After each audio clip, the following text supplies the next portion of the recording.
Good evening, everybody, and welcome to Foxhall Heath here, the home of the Ipswich Witches, and they are taking on the Sheffield Tigers this evening. First and second, of course, from last year. The Tigers coming here as champions, runners-up, the Ipswich Witches. Highly expected meeting this, there's no question about it.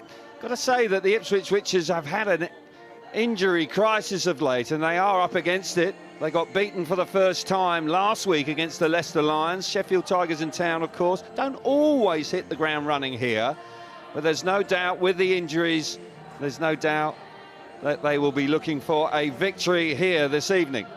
Let's take a look at the league table. Ollie Allen alongside me. Sheffield Tigers have now gone to the top. Ipswich just slipping back into second place. Leicester Lions are on a terrific roll right now. 8 unbeaten matches coming up. They're racing tonight, and the Bellevue Aces down in 4th place. Ollie, the Leicester Lions in particular really are hitting their stride. Yeah, they are, and they're hitting their stride at the right time of the season. You know, they're coming into form in time for the playoffs, hopefully. So yeah, they're looking good. Sheffield and Ipswich have been strong all season. We know that, but they've been ravaged by injuries lately. So it's going to be could potentially be bad timing for them as far as that's concerned. Injuries are part and parcel of the sport. Young Dan Thompson there looking for a big night tonight, that's for sure. So young Dan Thompson just pensive before his opening heat. But for the moment, let's get down to Scott in the pits. He's joined by the captains. Coin toss time, joined with the two captains. I'll come to the Ipswich captain, Danny King first. Danny, suffered his first home defeat last week, obviously majorly depleted side. Tonight's a good way to bounce back. Yeah, definitely. It's always tough losing the top two riders. What can you do? And then obviously we lost Adam in Heat 1 as well, so we were real up against it. But as you say, we've got a chance to bounce back tonight, and it's an important meeting for us. Yeah, you're still part of a strong battle. Like you say, you lost your top two, and sadly with Adam, you've got some good guests in for tonight. But does that affect the morale within the team at all? I think it has. You know, it's not great losing one rider, but to lose, you know, to be 3 down now this time of year is not ideal. But we've got some good guests in tonight, as you just said, and hopefully they can do a job for us. Let's hope so. Kyle, coming to you. You've got an injury problem as well with Ty Woofenden still out. You're obviously feeling confident that you can cover that with the RR facility. Yeah, for sure. I think obviously, like Danny said, it's no good having any rider out, and obviously what Woofy's been doing for us. So it's what it is. We've had it for a bit now, and we've just got to crack on with it. But yeah, RR, we move on, and we feel like we're capable of coming here and getting a win with the RR. So yeah. Yeah, and you can look to the future and cross that bridge when you come to the playoffs. But does it take a little bit of pressure off the fact that you're sitting at the top of the table? Yeah, but you also want to be building momentum now, don't you, going into the playoffs and stuff like that, because we all know coming into them, you want the good atmosphere in the team of winning, and the morale, it gets you going, it gives you that confidence. So we want to keep building on that, keep getting some wins and keep going. Okay, well, let's get to the coin toss. I'm going to get you to coil when it's in the air, Kyle. Kyle calls heads, and it comes down tails. So, Danny, are you going to opt for choice in Heat 1 or Heat 15? We'll go Heat 1, and we'll take 1 and 3. Okay, there you go. Good luck, boys. Ipswich win the toss. Gates 1 and 3, Heat 1. Over to you, Abby. Scott, thank you. Well, we'll get on with this top of the table clash, but what a weekend we enjoyed in Cardiff. The first time in history that we had a British 1-2. The stadium was absolutely so atmospheric, just people on their feet, screaming, air horns, it was all going off. A wonderful moment of between Robert Lambert and Dan Bewley, but they really continued their form, making the nation very proud from the Speedway of Nations, and they continue it in Cardiff. Scott Nichols joins me now. It was so special, Scotty. It was, especially for Dan. I mean, he's kind of made it his own, hasn't he? He's won the sprint race there, goes and wins the final. I mean, I was right there at the final, and he was off gate 1, and he literally rolled up to the line literally with about a second to go, and I kind of thought, oh man, he's leaving a bit late, but maybe kind of that last little surge just made him so sharp. He made a dynamite start, and Robert Lambert as well, backing him up. Robert's knocking on the door. That win is going to come soon, but on home soil, that would be amazing. I know. Robert, really, that elusive victory, you feel it's there, and you feel that the floodgates will just open, and then those victories will come thick and fast. But it was Dan Bewley, Robert Lambert, just a wonderful weekend in Cardiff. Let's hear from the man of the moment. Yeah, it was a pretty long night to get there, but yeah, those last. To be honest, from the when you drop the clutch, I feel like you can almost tell. But yeah, just the whole final was pretty special. And the crowd, they were on their feet. Yeah, 100%. You know, normally you can hear nothing in the tunnel before you go up there. And you know, I heard Rob win his semi, and I was thinking that was like the first time you really heard the crowd. And then when I won semi 2, I heard the crowd after that, and then again after the final. Yeah, it was pretty awesome. It's like pretty awesome indeed. Normally Dan Bewley's so chilled. He's chilled there in that interview, but actually on the night he was just wheeling around that stadium. It was such an emphatic victory. He's got 100% records. It was his first final this year. Just extraordinary. Right, back to the here and now and to Ipswich and to Foxhall. It's actually quite a blustery, chilly evening here. Let's see what the tracks walk with Calvin and his detometer. Our first visit to Ipswich Speedway, where they finished runners-up in the Premiership last year, and I've made my way to the first corner. Get the dirtometer involved here. There's quite a bit of dirt there. Look at that. That's actually digging up a significant amount. It is actually still quite moist here. They've put a lot of water on. It's been sunny and windy throughout the day. If we make our way towards the middle of the track, quite often in most speedway tracks nowadays, it's no man's land, particularly earlier on. You can see the difference between the inside and here. This is rock hard here. So very slick there. That's a significant difference to the inside. Could be a little bit patchy. Now, when we get to the outside, the actual, here in the first corner, the track actually just, the contours of the track, it just flattens off here. So when you come roaring into this corner, you've got to be a bit concerned. If you run wide, the bike will run away from you and towards the safety fence. See how much dirt there is here. They have worked it, but again, fairly slick at this stage of the corner. There is a little bit more grip as you get around the turn.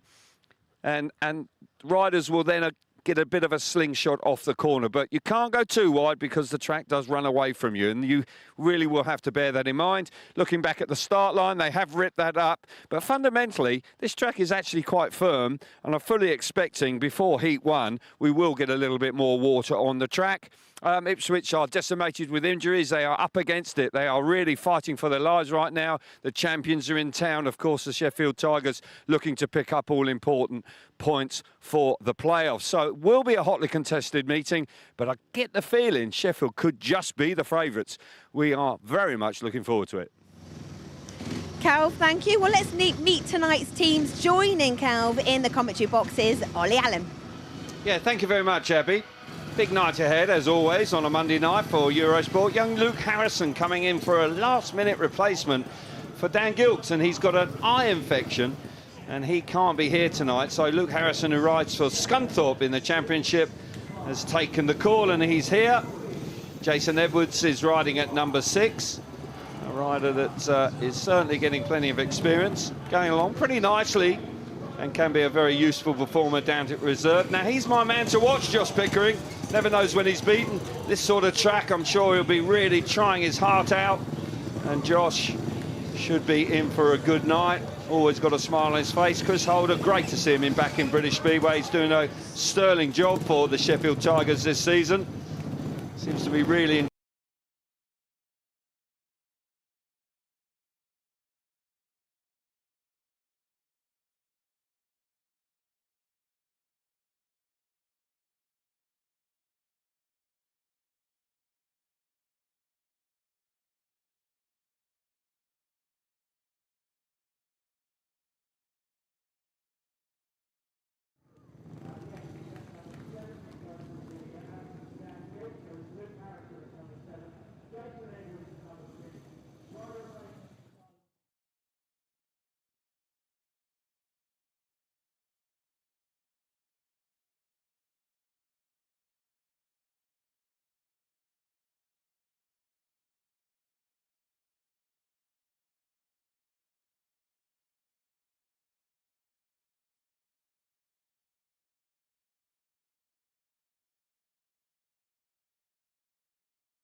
But yeah, they're probably a bit sick of me at one point, but we're all good now.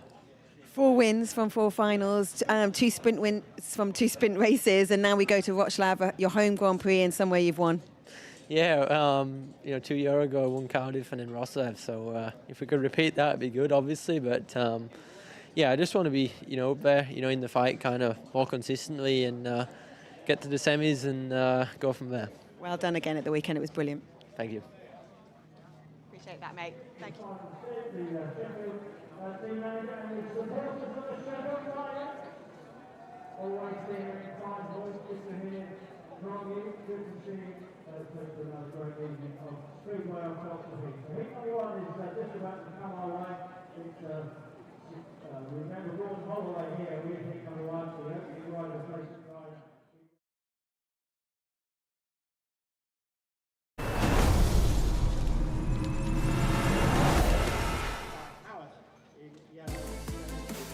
Welcome back to Foxhall Stadium here in Ipswich, where the Witches take on the Tigers in a top-of-the-table clash. A reminder of the other motorsport coming up before we go racing. It includes British Superbikes. It's round 8 for them. This Sunday, 1 o'clock, Eurosport 2, they'll be in Cadwell Park. The Grand Prix heads to Wrocław, to Dan Bewley's home track for round 8. It's the 31st of August and it's live on Eurosport 2. And the World Endurance Championship is round 6 for them, and they're in the Lone Star of Le Mans, and it's live September the 1st, Eurosport 1 from Austin, Texas. But here in Ipswich, it is time for Heat 1, and your commentators this evening, Ollie Allen first, Calvin Tatum. Heavy. Boys just being released now. Ollie, this is an interesting matchup. Ipswich suffering with a lot of injuries. That nasty accident for Emil Sayfutdinov just about 10 days ago. They are in a bit of survival mode, aren't they? They covered so well for Jason Doyle, but with Emil out as well, it's a tough time for them. Yeah, really tough.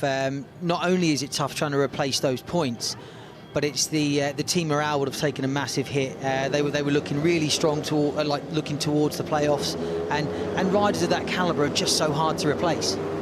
Absolutely.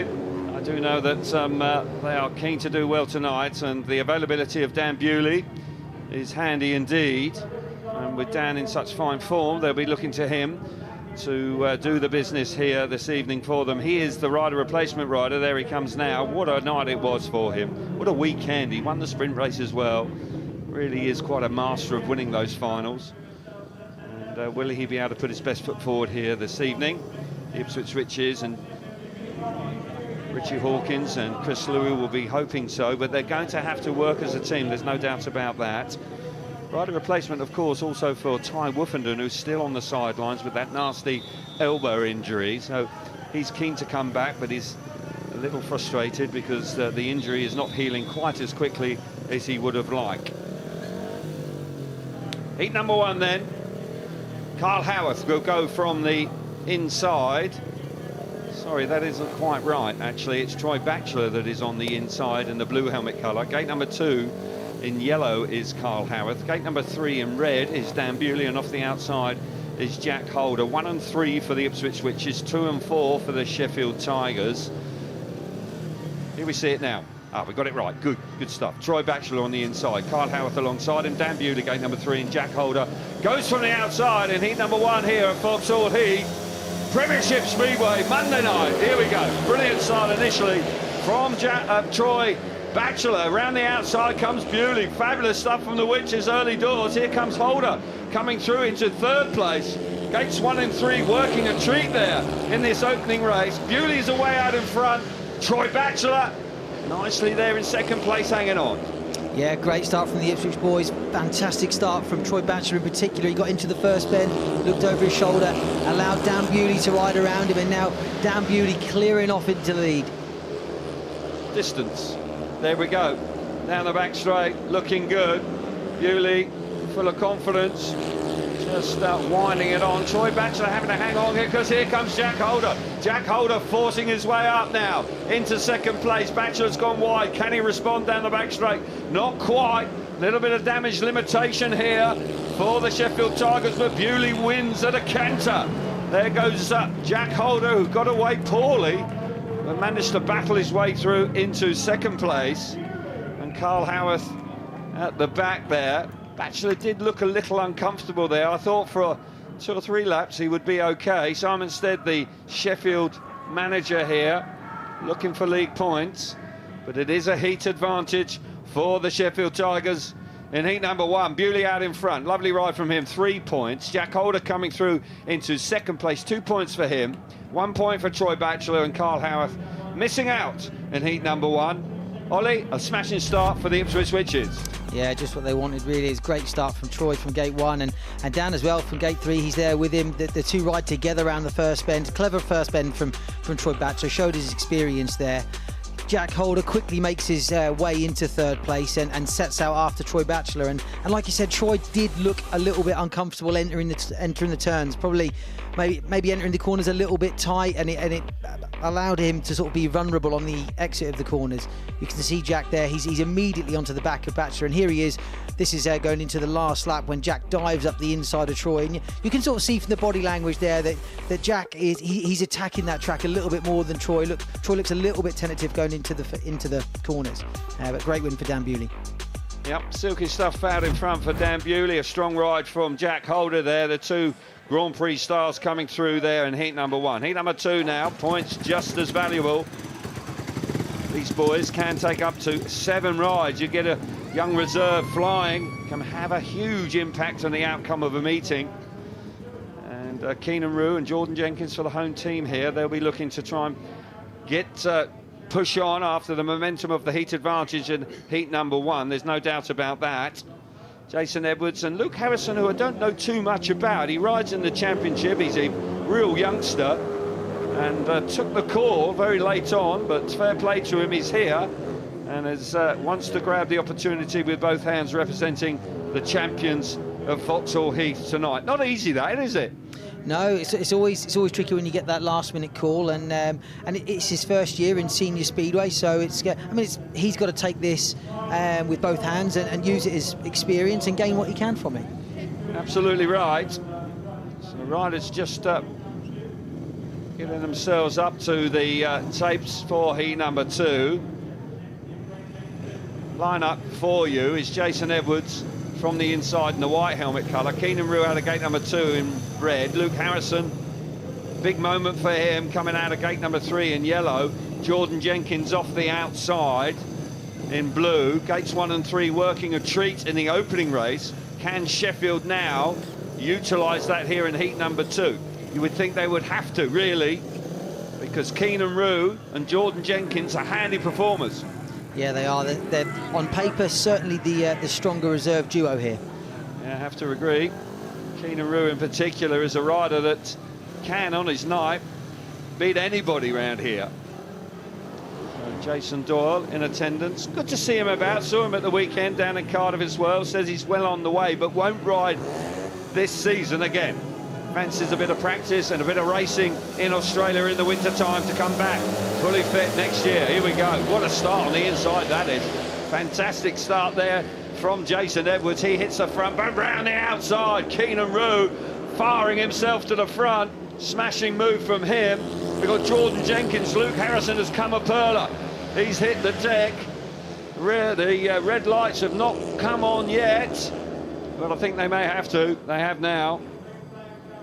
Mick Bates, our referee, gave young Luke a bit of a moment there to see if he could get up in time, but he just couldn't rescue the bike in time, so we will have a restart there. But young Luke just getting it wrong going into turn number 3.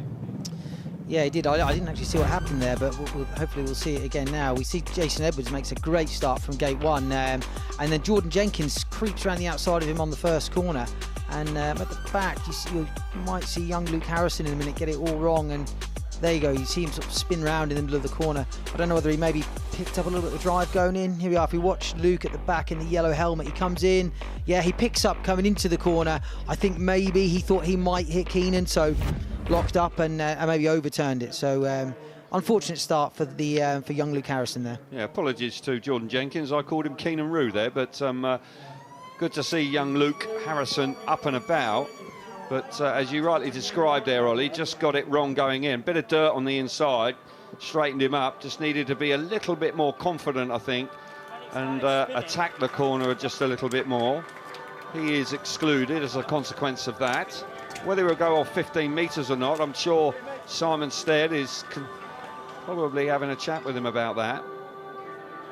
Nothing to lose, really, by just putting him back in off 15 metres, Ollie. No, not at all. If that's an option, then certainly get him out there, get the laps in. But whether he will or not, I'm not sure, because the boys are now pushing off, so it doesn't look like he will be. No, it doesn't look like that will be the case here. Jordan Jenkins, who made a nice move around that first turn, fired himself to the front. These are the sort of opportunities as a team now, with Sheffield just with one representative in the race. They must take advantage. Yeah. 5 points here would be handy, wouldn't it? Oh, it would do, yeah. But it'd be interesting to see what Jason Edwards does here. You know, has he learnt from the first race? You know, he made the start and he allowed an Ipswich rider to get round the outside of him. So it'd be interesting to see if he's took that on board and changes what he does.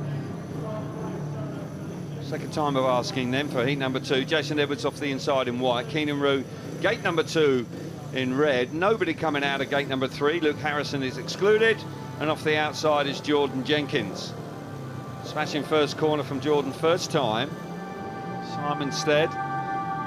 Concern on his face, but there's a long way to go. But he won't want to give any really enthusiasm and encouragement to the home team. You know, everybody's fully aware of the circumstances that the Ipswich Witches are in.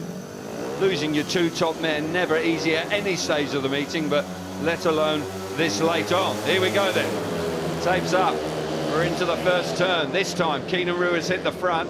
Round the outside comes Jenkins, and there's a big 5-1 on the cards at this early stage. Jason Edwards not able to. Oh, that's Jordan Jenkins has just slipped off. He's got the bike up. A bit patchy possibly going into turn number 3. It caught the home rider out. He's going again now, but Keenan Rowe is out in front and just about managing to control the race. Yeah, great start there from Keenan from gate 2, and he looks comfortable in front. He's riding a slightly wider entry into the corners. He's missing the grippier part of the, you know, going into the bend, and he looks comfortable in front. And Jason Edwards looking good in second as well. But what we saw there from Jordan was really almost a replay of what Luke Harrison did. Clearly a little tricky there. We're down the back straight for the final time here in heat number 2. A scrappy race, no doubts about that, but Keenan Rowe has won it. 3 points for him. Jason Edwards just cruising over the line to coming through in second. And fair play to Jordan Jenkins. He will finish the race, but it's a 4-2 to the home team. And their lead is extended as a consequence. They go on to 8 points to 4 points to the visitors. As I say, Keenan Rowe could have a busy night tonight, that's for sure. Keenan Rowe out in front, 3 points for him. Jason Edwards back in second place, 2 points, 1 point for Jordan Jenkins. And Jason Edwards is not in fourth place, he was in second place. It was Luke Harrison who failed to score because he wasn't in the race, he was excluded. There you see it, the second time of asking. Keenan makes a great start from gate 2. He runs up into that cushion on the first bend, and from then on he's really untroubled. There you see Jordan in second place. He picks up going into the third bend, then overturns the bike and spins around. Here we see again Keenan, great start from gate 2. He controls the first corner, and at this point Ipswich are looking good. They're looking at a 5-1. Now if you see Jordan, he goes into the corner, he picks up a little bit, the bike then loses traction and he spins around. It really is, it's a carbon copy of what Luke Harrison did, so it must be a little bit tricky going into turn 3. And actually, when you think about heat 1, Troy Batchelor was having the same issue. Yep, so just something that riders will have to be aware of there. Where Keenan Rowe was riding, just that little bit wide, he was able to get the bike set up and turned quite nicely. Although he was in front, that does help a lot. So heat number 3, home team starting strongly here. 4 point lead after 2 heats. And the engine room of both teams coming out now. Danny King, the captain of the Ipswich Witches, looking for a big night. He's up against Chris Holder here, and Chris Holder, particularly at Allerton at home in Sheffield, has been in absolutely sensational form. Sense if Chris gets off to a good start here this evening, he will have a major part to play. And Chris Holder has had his troubles in recent years, but back in British Speedway, and that's good news, isn't it? Yeah, it is, and I think he's enjoying riding with his brother as well. It's great to see those two together, and it's just good for British Speedway in general that both holders are riding British League. And like you say, Chris is he's had an up and down couple of years, but I do believe he's coming back to form, and it's good to see. Indeed, it is. So riders now moving forwards to the tapes. Heat number 3 for you, Dan Thompson, who we're on board with Dan Thompson this evening. He's on the inside in the blue helmet colour. Chris Holder, gate number 2 in white. Danny King out of gate number 3 in red. And Josh Pickering will go from the outside in yellow. Sheffield Neal to bounce back now. There is an aggregate point up for grabs here as well. Just 2 points between the two sides in favour of the Sheffield Tigers. They want to try and pick up the bonus point if they can. Leicester are lurking, going along very well. They're racing tonight as well. Young Dan Thompson, who was going along very well down at reserve and as a consequence has made his way into the main body. But that transition can be tough because the expectation ramps right up. It does, yeah, more pressure and tougher races as well, so it's often a bit of a double whammy. Indeed it is. So, heat number 3, here we go. 1 and 3 for the home team, 2 and 4 for the Sheffield Tigers. Thompson's made a lovely start on the inside. He gets to the first turn. Ooh, Danny King has gone down there. Race continues with Thompson out in front. Danny King gets his bike up. Riders having problems behind. Holders come through in a second place. Josh Pickering has almost pulled up, but there's no red lights on, so the race does continue. All sorts of confusion there, but no red light, so Mick Bates didn't see any reason to do that. Dan Thompson out in front. Yeah, Dan's looking good in front. There was a bit of confusion there on the first couple of laps. I think Josh Pickering saw Danny King go down, expected a red light, but there wasn't one. So, you know, they've had to carry on riding. The riders are very strung out now. There's no doubt the track is tricky at the moment. Indeed it is, just a little bit patchy. Dan Thompson hanging on out in front. Chris Holder beginning to find a way back into the race. He's coming hard at young Dan Thompson, swooping around the outside, running to the line. Dan Thompson holds on. Holder in second place. Josh Pickering, who did, I think for a moment, thought the race had actually been stopped, but it hadn't. Don't know quite why he would think that, because there was no red light on. Danny King managed to get the bike off the track in the nick of time. Shared heat though, 3 all, so the 4-point advantage to the home team is retained. Track is tricky, will settle down, no doubt about that, but around that turns 3 and 4, particularly turns 3, does appear to be a bit of a challenge for riders right now. So the result will be with you very shortly, but it was a 3 all, with young Dan Thompson off the inside gate winning the race.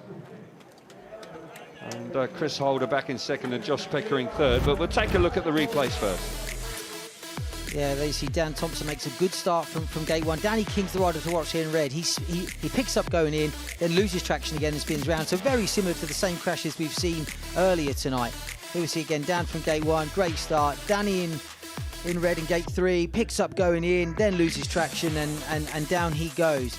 And from then on, there was a bit of chaos for the next couple laps. This is actually during the race. Josh Pickering is gesturing towards the ref. He thinks it should be stopped. I don't really know why, because he's ahead of Danny, so crack on with it. But Dan Thompson did the right thing, and by doing so, he's gone and beaten a couple of experienced riders there, and that's a great 3 points for Dan Thompson. Indeed it is. He got away there, and keeping it as a shared heat. So Thompson out in front, 3 points for him. Chris Holder back in second place, 2 for him. Josh Pickering didn't score 4 points, he scored 1 point. And unfortunately for Danny King, he slipped off the bike. So 12 points to the home team. Well, it's not 12 points to the home team, I don't think. They had 8 points going into heat number 3, so it'll be 11 points to 7, as far as my maths is, but I might be wrong. But I fancy it's 11 points after going in there. I'll have to confirm that with you. At the moment, we've got 12 points to 7, but it was a shared race, and it was 8-4 before we went into heat number 3. Focusing on heat number 4 now.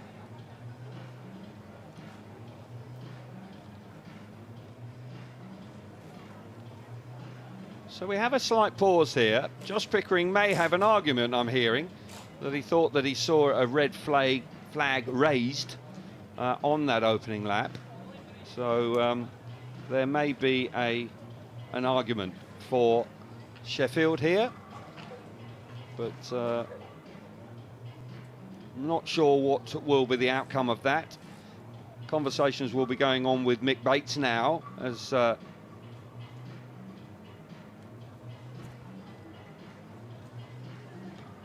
so I am hearing that they say that all the flags were down and the racing will get underway once again, but just to check, Josh Pickering must have believed that he saw something there. That's why probably he was gesturing.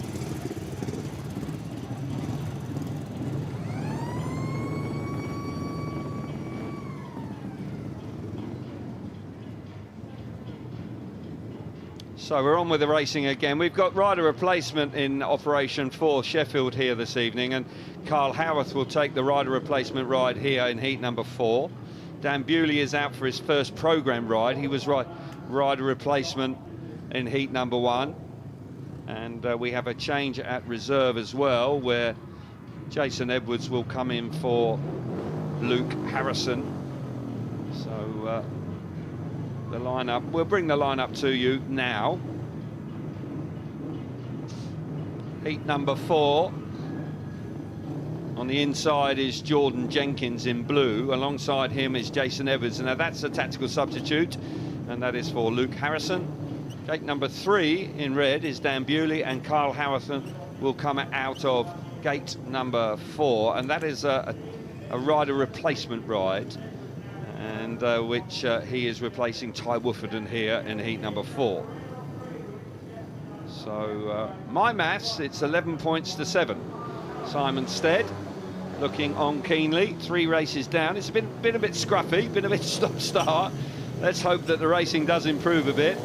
Tricky conditions, but I fancy during the evening that the track will improve, and riders will also come to terms with it as well. No practice, of course, in Speedway, so your first ride, you are thrown in at the deep end, as it were. Here we go then. Heat number 4. Green light is on. Tapes are up. Underway into the first corner. They hit there. Jordan Jenkins has hit the front, round the outside. Bewley, beautiful again. Up the inside is Carl Howarth coming through in the 3rd place, but Bewley with that fabulous swoop round the outside in the first turn. Terrific from him. He appears to be settling in very nicely here at Foxhall Heath this evening, and a big 5-1 on the cards for the home team. Yeah, great start there from Dan Bewley. Great swoop round the first bend, and he is clearing off in front. He's looking like he's enjoying himself. And Jordan Jenkins in 2nd place also.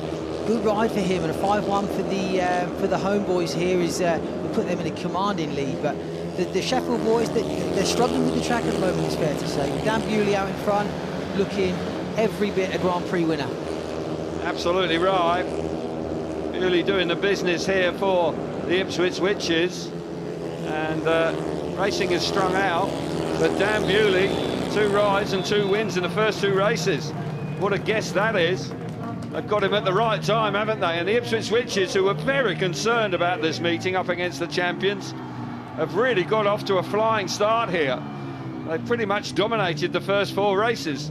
And I know that there was some anxiety from the management, certainly concerned about the state of their team with the injuries they've sustained in recent times. But this is a great effort from the home team so far. So we'll see the replays once again. There we see Dan Bewley in gate 3. He lifts a little bit too much off the start, but you can see his determination to get to that cushion of dirt on the outside. And once he hits that, he just clears off in front. But great team effort there from the Ipswich boys. They look for each other on the first bend. It's a good start there from Jenkins on gate 1 as well. He doesn't move too wide. He's probably aware that Dan Bewley is going to be there. He's trusted his teammate. And Dan looking $1 million in front. You can see here we go, great shot of Dan. You can see how wide he's coming into the corner, and that wide entry is allowing him to get settled into the corner. He's looking smooth, he looks fast and confident, and a lot of riders aren't tonight. Well, Dan Bewley Settled in very nicely, attacking the track and comfortable out on the bike. Heat number 4, the result for you, 3 points for Bewley. Second place for Jordan Jenkins. Carl Howarth coming through into 3rd place, and Jason Edwards misses out in heat number 4. Okay, 4 races down. And for the moment, let's get back down to Abby in the pits. Calvin, thank you. Well, what a performance, what a guess in Dan Bewley. He's just flying high at the moment in absolute winning form. We were watching the action here, and Chris Holder also came up thinking he definitely saw a red flag. So this meeting's already got lots of drama. Remember the hashtag Ipshy. We'll be back after this.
Welcome back to Ipswich. Now, Ipswich came into this meeting massive concerns around injuries, but after 4 heats, they have an 8-point advantage over the Tigers.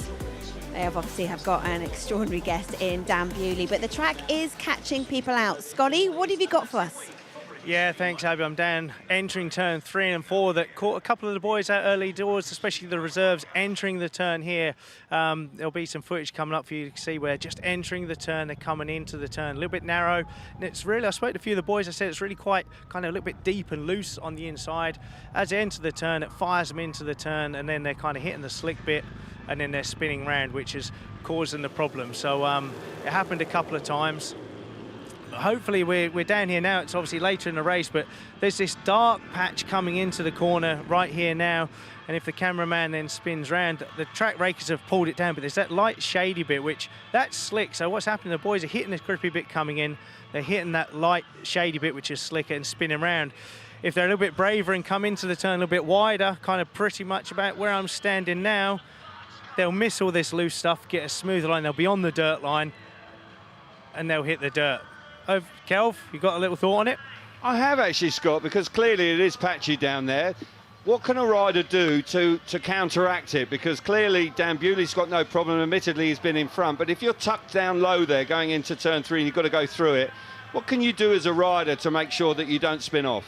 Well, if you're committed and you're pushed to that inside, get that bike nice and low. It's a bit old school. Get those handlebars right over the knee. Get the bike as low as you can so it kind of glides over that dirt a little bit better. But that's confidence, Kelv. Normally, the little boys that are lacking confidence head to the inside and get it wrong. But over to you, Kelv.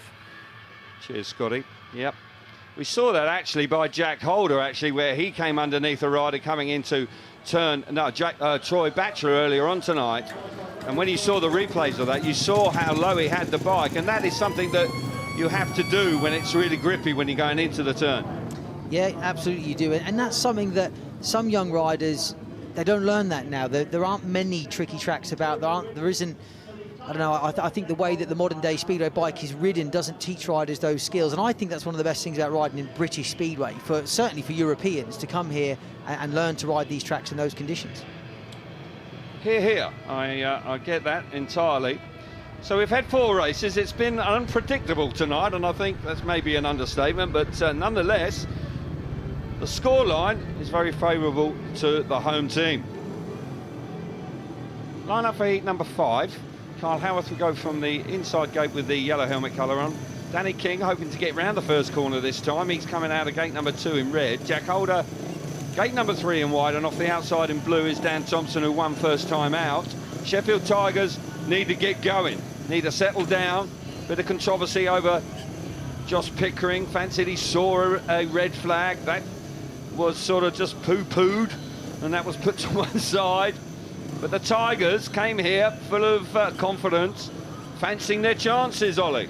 Yeah, they were, and it's time for them to start winning races. Sheffield haven't had a single race winner yet, so it's time that people like Jack Holder stepped up and performed like we know they can. Right, pressure on now. Home team in charge to a degree. Plenty of races to come, but there's no doubt that with Jack Holder and Carl Howarth here, they'll be looking to bounce back off gates 1 and 3.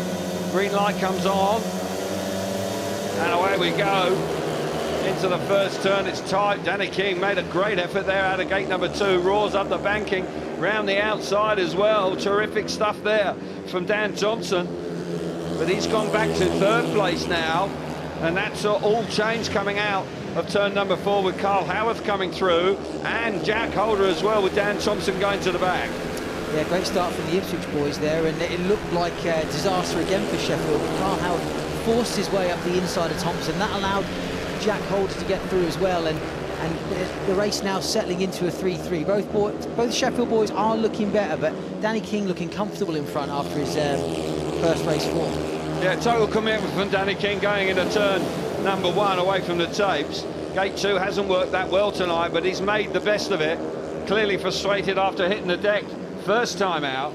Sheffield boys, they're cruising along in 2nd and 3rd. Danny King, fine win from him. 3-all. The 8-point lead retained. Dan Thompson trailing in at the back, but for that man, the captain of the Witches, his pride was hurt when he hit the deck, caught out by conditions, though you would suggest. But that's the way to bounce back, isn't it? Terrific commitment. When we see the replays, you'll see how hard he goes into the first turn. Fair play to him. And right now, Ipswich are going along quite nicely. Track riding a little bit better. Riders beginning to adjust to it as well. So Danny King, a super ride from him. Here we see going into the first bend, like you said, Danny King really committed into the first bend. It was a close start, but going into the first bend, it just like he looked like he wanted it a little bit more. He knew where he was going. He's heading up to that outside, knew where he wanted to be, and he made that happen. Here we see from Dan Thompson's helmet cam, you see Danny King makes a good start. He makes a positive first corner, moves to that outside, and you can see where he wants to ride. He wants to ride on that smoother part of the track. There you see Dan Thompson coming under pressure from both Sheffield boys, and unfortunately for him, he goes from second to the back. Yeah, great ride from Danny King, great bounce back from him, because it's not easy when you start off with a fall. There's doubt in your mind. You're wondering what the track's going to be like, and so to come and bounce back with a win, great ride for him. Yeah, pressure was on, and he responded well, because he hadn't even completed a lap. So fair play to Danny King out in front with 3 points. Jack Holder back in second place, 2 points for him. Carl Houth coming through in third, 1 point for him, and Dan Thompson missing out in heat number 5. So 19 points to 11, an 8-point lead to the home team. Tactical substitute territory for Sheffield if they choose. So after 5 races, let's get some reflection now with Abby. I'm laughing because Simon Stead and I are like, it's definitely not the picks for Heat 15. It's not. We're going to have rider replacement from both of you guys. Steady, who are you going with? This is for Heat 6. We're going to put Josh Pickering in, give him a run out. Yeah, it's obviously a difficult one in the first one, but a chance to have another ride before he's out again in the next one. Did you speak to Pico because he was unhappy about thinking he saw a red flag? Yeah, look, it's one of those things, isn't it? Sometimes it happens, they see a red light, see a red flag, but really you need to get your head down and keep going until everybody else stops. Yeah, exactly. Okay, for you, Richie? We'll put Danny out again. He's picked himself up from a bad first ride, and a win there looked good. So, looking good, full stop at the moment for the Witches. Yeah, well, we started well. Obviously, Dan's flying, so he's in high of confidence. So, yeah, we've got him at a good time. Thank you, gentlemen. Scotty will be speaking to you before Heat 15. Okay, back to you guys in the commentary box. Yeah, thank you very much, Abby. So there we are. Danny King coming in for his rider replacement ride in heat number 6. And Josh Pickering will come in here as rider replacement for Ty Woofenden. I am hearing that there will be another change as well here, whether there's a reserve change as well. Luke Harrison will come out here, having been replaced by Jason Edwards earlier on. Now they switch them back around, so Luke Harrison coming out to replace Jason Edwards. Now a reserve has to take 3 rides, and this will be one of them. Of course, he started his first ride but failed to finish. But Luke Harrison will be looking for better this time. Danny King with 2 on the spin. Smashing ride for him last time. He'll be hoping to pick up where he left off here. Once again, I've got to say, on paper, the Ipswich Witches here looking pretty good, which Troy Batchelor looked half sensible as well in his first ride. Yeah, they've got that strength in depth, haven't they? I think, I think Sheffield are struggling at reserve a little bit. Simon there by putting Harrison in instead of Jason Edwards. Like you said, the reserves have to have 3 rides, and I feel for Luke Harrison here because he's almost being sacrificed. Simon's choosing to give Edwards the rides where they think they can maximise the points. Heat number 6, the lineup for you. Danny King off the inside in the red helmet colour. Gate number 2 in white is Josh Pickering. Troy Batchelor. Gate number 3 in blue. Luke Harrison off the outside in the yellow helmet colour. He's a switch for Jason Edwards. It's a rider replacement ride for Danny King, and it's a rider replacement ride for Josh Pickering as well. So 8 points is the difference, and the Ipswich Witches have started very strongly here. They will be more than satisfied with this. They got beaten at home by Leicester Lions last week for the first time this season. They've lost Emil Sayfutdinov. They lost early doors, Jason Doyle. They are having to work very hard to get good guests in so far this evening. In difficult conditions, I've got to say they are coping admirably. Simon Stead under a little bit of pressure. Can his team respond now? Tapes are up. What a start from Pickering. Gate number 2 working a treat for him. He fires himself to the front. Batchelor coming round the outside in a second place. Down the back straight they go on the opening lap. Danny King is back in third place, but Josh Pickering, he's fired up now. Yeah, great start there from Pico from gate 2. about time Sheffield had a race winner, and Luke Harrison's gone down at the back again. He's picked himself up and he's getting off the track, so race continues. But Josh Pickering looking fast in front, looking aggressive, attacking the track, and certainly looks a lot better than his first ride. Good start out of gate team from Pickering. This is what we know what he's all about, hunched over the handlebars, giving it everything he can for the cause. But unfortunately, his teammate just slipped off the bike at the back. Shared heat right now with Troy Batchelor and Danny King back in second and third places. But for Josh Pickering, look at him hanging onto the motorbike there. Terrific stuff from him. The sort of attitude you expect from the Australian. Roared away from gate number 2, made the race his own. And here, Luke Harrison just completing the race, having slipped off the bike in the first corner midway through the race. But for Josh Pickering, a confidence boosting ride there for him. But the margin remains at 8 points, 23 points to 14 right now. Just can't quite click together, the Sheffield Tigers, at the moment.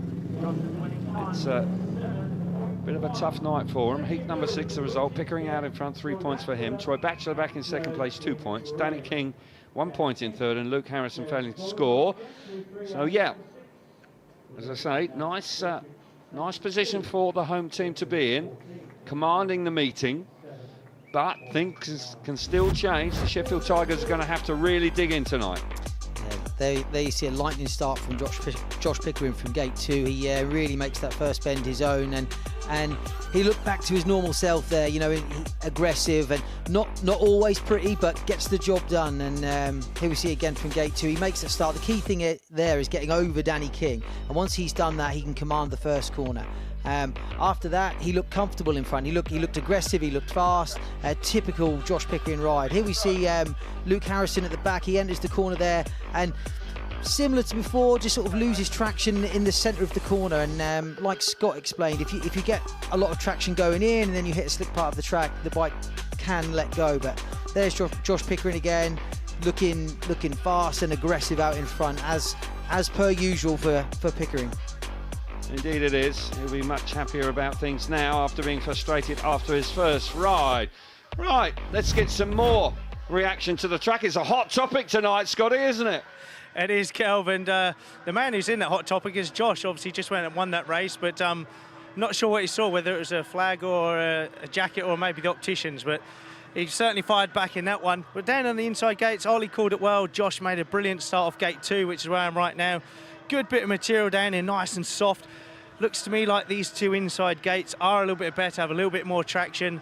Josh made the best of it. But if I come to gate 3 here, it doesn't look too bad. You can see me kicking in here, pretty moist. But gate 4 is right on the racing line. You can see where it's a little bit drier, a little bit lighter shade. So going into the turn, you've got to make a really good start to get across. But if you do make it from gate 3, you can get to that darker shade of dirt on the outside. You can see that dirt's really working. Josh used it perfectly well to slingshot around the outside. So I think that dirt line's really starting to work now. The boys are a little bit braver, that are more confident to enter the turns deeper, like Josh did, like Dan Bealey was early. You can see the boys are a little bit nervous. They're turning that little bit too early. They're catching the grip going into the corners and firing them across that slick. They're then locking up, getting into a bit of difficulty before they then collect that dirt on the way out. So key is getting to that dirt in the first turn first. I think Josh Pickering is going to be out again, so he's going to be fired up. He's obviously just been on the track, so he knows exactly what it's like, so he knows exactly what he needs to do in that first turn, Kelv. You know, just chatting about that, obviously we've got 2 on the trot here for Josh Pickering. Do you adapt the bike or do you adapt your riding style with the tracks like this? It's a combination of 2, isn't it? You know, if you've got to ride that slightly wider line, you kind of kill the time off a little bit because you're going a little bit further, but you definitely need to, I'm going to get cleaned up by the tapes here, but definitely need to adapt your riding style, Kelv. You've got to let the bike flow a little bit more, be a little bit more relaxed on the bike, but keep it nice and low. When it's deep like that, you've got to keep the bike low, otherwise it takes off and you're a passenger. Thanks very much, Scotty, bringing us up to date on track conditions. Dan Bewley out again here, his 3rd ride of the night. Back-to-back races for Josh Pickering, all action there for Josh Pickering in the pits, turning around very quickly. Can he reproduce the sort of start he had last time? He'd be hoping so. So riders approaching the tapes for heat number 7, 23 points to 14 in favour of the home team. Good start. Race is cracking on now as well. And Dan Bewley and Keenan Rue going along very nicely. Both riders unbeaten this evening so far. Line up for heat number 7. Chris Holder goes from the inside in the white helmet colour. Dan Bewley, gate number 2 in red. Gate number 3 in yellow is Josh Pickering, and Keenan Rue in the blue helmet colour goes from the outside. Josh Pickering, a few deep breaths, back out on track now. Can he reproduce that start again like he did out of gate number 2? It's going to be tough. I think Scott called it there. The inside 2 gates do seem to have a little bit more grip, so it's going to be hard for him from gate 3, but we'll see. Especially with Dan Bewley on gate 2, it's going to be a tough ask. Bewley has looked majestic so far. He's swept round that first corner a couple of times and fired himself to the front and has made light of any sort of issues with the track. Really has settled in very nicely this evening indeed. Doing a fine job as a guest here this evening for the Ipswich Witches. We give our very best to Emil Sayfutdinov, who had an operation last week in Sheffield, has gone back home, and we wish him all the best for a speedy recovery. Heat number 7, here we go. Green light is on, tapes are up, we're underway. Pickering's made a lovely start, so is Holder on the inside. Better from the Sheffield Tigers this time. Bewley coming up the inside, pushing hard, but he's relegated back to 3rd place. Tigers is fighting hard here. Pickering out in front, hunched over the handlebars as always, and a smashing first lap there from the Tigers. Holder hanging on in 2nd place. Yeah, great start there from the Sheffield boys. Pico maybe eat my words there. Great start from gate 3. Him and Holder were out the traps first and commanded that first corner, and Dan Bewley really has got no answer. Once he's in 3rd place here, it's a tricky track to overtake on, and the Sheffield boys are looking fast in front. Track settling down, riders adapting well. The visitors now really beginning to push on with less than a lap to go. This is the first time they're going to get the maximum score, all being well, in the last half of the last lap. And the Tigers now flexing their muscles here in heat number 7. Exactly what the doctor ordered. And they come through in flying colours. And they get their first 5-1 of the evening. And that changes things. All of a sudden, they half the deficit. It's just 4 points in it now. Pickering really inspiring his team in the last couple of rides, joined by the experience of Chris Holder there. And that was a handy result for Simon Stead and his team, no doubt about that. Dan Bewley got close there down the back straight, but just ran out of room, but just thought better of it. He got halfway down the straight and had to roll out of the manoeuvre. Result for heat number 7, Pickering out in front, 3 points for him. Chris Holder solid in 2nd place, 2 points for him, 1 point for Dan Bewley, and Keenan Rue misses out in heat number 7. Fancied the home team there, but the Sheffield Tigers come through in flying colours. Brilliant stuff. We see Bewley here on gate 2 and Pico on gate 3, and Josh makes a great start from gate 3. I certainly didn't call that one right, and the Sheffield boys together made a brilliant start. Clever first bend here. Chris is aware that Pickering's there, so he allows him room on the back straight. Like you said, Bewley pulled up alongside Chris down the back straight, but thought better of it. I think with the track conditions the way they are, I think the last thing you want to do is poke his nose up the inside going into turn 3. Here we see again the Sheffield boys. Good start from Holder. He leaves room for Pickering to go around the outside. And after that, it was relatively plain sailing. Both Sheffield boys settled into that outside line, which is where everyone really wants to ride. There you see Josh Pickering just stretching the throttle cable as per usual. And yeah, great ride for him, and 2 wins on the bounce as well. So Sheffield have gone from having no race winners to a couple in a row now. Indeed they have. So that gives a different complexion to the evening, that's for sure. Let's get that back down to Abby in the pits. Thank you, boys. Well, gosh, the Sheffield Tigers, they have bounced back. It's Josh Pickering in usual Pickering style, showing his aggression. 2 heats on the trot and making it work for the Aussie.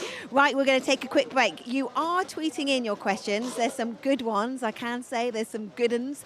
That hashtag is Ipshy. We'll be back with Heat 8 in just a moment.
Welcome back to a cold night in Ipswich, and after 7 heats it's now 23-19, so the Tigers have really bounced back in those last few heats. Before we get on with the action again, we've got some cycling news for you. There's loads of it on the channel. We've got La Vuelta at stage 4 for them. It's live tomorrow, Eurosport 1 at 1:30. The Tour of L'Avenir, I hope I'm pronouncing that right, I've tried my best French. That's tomorrow at 2 o'clock, and it's live on Discovery Plus. And then the Mountain Bike World Championship there in the mountains of Angora. That's 30th of August to September the 1st. And live sport is for everyone, Discovery Plus and Max. And I can tell you about the scores coming from the other matches as well. Dave Rowe, thank you. I'm looking at my phone because he is messaging me them in. After 11 heats, Leicester 36, Oxford 30. So if Leicester win that match, they will cement their place in the playoffs. And it's Birmingham 30, Kings Lynn 35. And we're joined by Jason Doyle. Jace, you're a hardened Aussie wearing shorts in this freezing weather. No, I left Norwich 25, maybe 30 degrees, and it's actually freezing here. So yeah, mad, wrong wardrobe choice. It's so cold. Now, Jace, we obviously want to know about your injury, but unbelievably, Jason hasn't seen this crash, so we're going to watch it for the first time for you. It was horrific to watch. Ipswich versus Kings Lynn at Kings Lynn. Talk us through it, Jace. Yeah, I just picked up a little bit of drive and, wrong time, ended up over the fence. But on the other side of the fence, which you can't really see, is there's some Armco and some concrete, like a barrier. And I end up landing on that on my ribs and done the injury on my shoulder. So, yeah, I haven't seen that. It's a bit, it wasn't that bad, to be honest. I've seen worse. You've seen worse. It looked horrible. Did you know in the moment of contact with the concrete that that it was possibly going to be out for the rest of the season? Could you predict it then? Nah, not at all, until I got to the hospital and found out there was a few broken bones. But until I realised that my shoulder wasn't really working how I thought it was, that's when I knew something serious was up. So the next day I went and had an MRI, and then obviously that's when they told me the bad news, which I need an operation. So it's been 3.5 months now, and it's going to be another couple more months. And we spoke at Cardiff as well, and you were saying part of the recovery is actually the mental challenge when you want to get back racing, but you can't rush it. Yeah, definitely. It's more like I know my own body, and sometimes us riders come back way too soon. I think Wolfie said that on TV the other day, and I know that my arm's only 80% at the moment, and if I come off again, it's going to be back to square one. So there's no rushing, and the season's done for me, and I just need to make sure that I'm 100% next year. Well, we can't wait to see you back in action 100%. The Witches are putting in a good performance tonight with these injuries. Yeah, they are. They're doing a really good job. The track's a little bit our way. It's a bit tricky, but it's coming good now, and I think there's going to be some good racing. Jace, thank you. Go and get some layers from someone. At least they can give you some clothes. Let's get on with the action. Back to you, Cal. Thanks very much, Abby. Good to see Jason here on the mend. Saw him at Cardiff at the weekend as well, enjoying being a spectator, but he'll be itching to get back on his speedway bike as soon as possible, that's for sure. I sense he'll have a busy winter down under. Get the feeling he'll be racing in the sunshine there, that's for sure. Line up for heat number 8. Luke Harrison will go from the inside in the yellow helmet colour. Is that right? Yes, it is. Luke Harrison off the inside in the yellow helmet colour. Gate number 2 in blue is Jordan Jenkins. Carl Howarth, gate number 3 in white. And Troy Batchelor will go from the outside in red. And 4 points is the difference, 23 points to 19. Luke Harrison, who's had a hard night so far. Carl Howarth has been battling as always, but the last couple of races have looked good for the Sheffield Tigers. Can they keep the momentum going? They need to, don't they? Yeah, that's key. They need to, at the very least, they don't want to be losing heats, 3-3 minimum, and try and gain advantages where you can. Heat number 8, midway point of the night. Riders settling down. Green light is on. Oh, bit of movement there. Man, that was an untidy start. They hit the first turn. Yeah, no real surprise at all to see the red lights go on there. Just looked like there was a bit of a anticipation from the middle 2 riders, in truth. We'll see it once again. Carl Howarth possibly moved a little early. Yeah, rider in gate number 3. Oh no, there was a bit of movement on the outside from Batchelor, wasn't there? Yeah, I think Batchelor moved first maybe, and that encouraged Kyle to have a go. So So yeah, certainly movement from the outside too. I mean, you know, there's arguments to be made that they've anticipated the start and they've got away with it almost. You know, it's a big gamble. It's definitely Troy that moves first, and but he has gained an advantage for moving, hasn't he? Yeah. So in modern day speedway, with the regulations as they are, in Kelvin's day, that was a good start. Oh, I was loving that, no doubt about it. Away we go.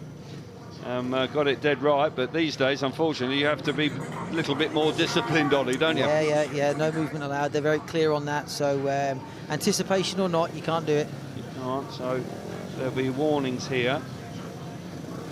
Restart. Luke Harrison on the inside in yellow. Jordan Jenkins, gate number 2 in blue. Carl Howarth out of gate number 3 in white, and Troy Batchelor with a warning now in the red helmet colour from gate number 4. Troy Batchelor has been around a little while. Rides primarily just in the championship these days for Workington. It's been going well, I believe, of late, and the sort of rider that's done pretty well so far. He's been in the points both times he's raced so far this evening. So heat number 8, you would fancy the Batchelor should be amongst the big points here. Here we go then, second time of asking. 4 points in it now. Tapes up, and away we go. Tough into the first corner. Howarth is there with Batchelor roaring round the outside. Smashing first turn from Troy Batchelor. Super stuff from him. Howarth hanging on in second place with Jordan Jenkins pushing hard up the inside. But a lovely first corner there from the Australian. Luke Harrison at the back. And he would have targeted heat number 8 for some big points, and so it's proving. Yeah, great start there from Troy. Used his experience on the first bend to just sneak round the outside of Carl Howarth. He didn't have it all his own way, but he's now looking a lot more comfortable in front and stretching his lead. It's not easy for Carl Howarth in second. He's under pressure from Jenkins. Jenkins not letting him rest in that second place. Indeed he's not, but Troy Batchelor just stretching that lead now. As you say, Ollie, track's just beginning to ride a little bit more predictably, and riders are settling down very nicely. Jenkins coming on strong in third place. He's gone wide coming out of the last corner. Batchelor's won nicely. Carl Howarth hanging on for second place under pressure from Jordan Jenkins back in third place.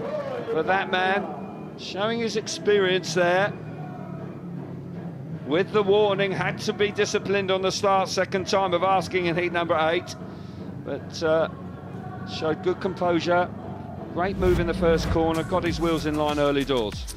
Yeah, there we see the boys from the outside there. Troy makes a good start from gate 4. He's got to cross Kyle, and he just runs straight up to that cushion on the first bend, and he knows where he's going to go. He heads to that fast part of the track, and once his back wheel hits that cushion, he fires into the lead. So here we see again Troy in red from gate 4 just gets across Carl Howarth, and that's key when you're coming from the outside there. You need to get across that man on gate 3, and then the first corner really is yours. And after that, Troy looking very comfortable in front, and like you said, he's an experienced rider. He's been around a while now, and he is more than capable of scoring big points anywhere in this country, really. So the result of heat number 8, Troy Batchelor out in front, 3 points for him. Carl Howarth back in second place, 2 points. 1 point for Jordan Jenkins, and Luke Harrison misses out there in heat number 8. Heat number 9, we've got a couple of changes here. Rider replacement for Ty Wooford, Jack Holder comes in here in heat number 9. And Josh Pickering is a tactical substitute here in heat number 9. Busy man right now, Pickering, because he's in the very next race as well in heat number 10. But Pickering has really turned on the style, winning his last 2 outings after a third place in his first outing. 2 super starts from gates 2 and 3 respectively. And there's no doubt that Josh Pickering has been the driving force in the Sheffield Tigers team this evening. Yeah, he certainly has. I mean, he really has been the catalyst for them coming back into this meeting. So yeah, it's good to see him riding well, and it's I mean, Steady must be relieved he kick-started the team's effort, really.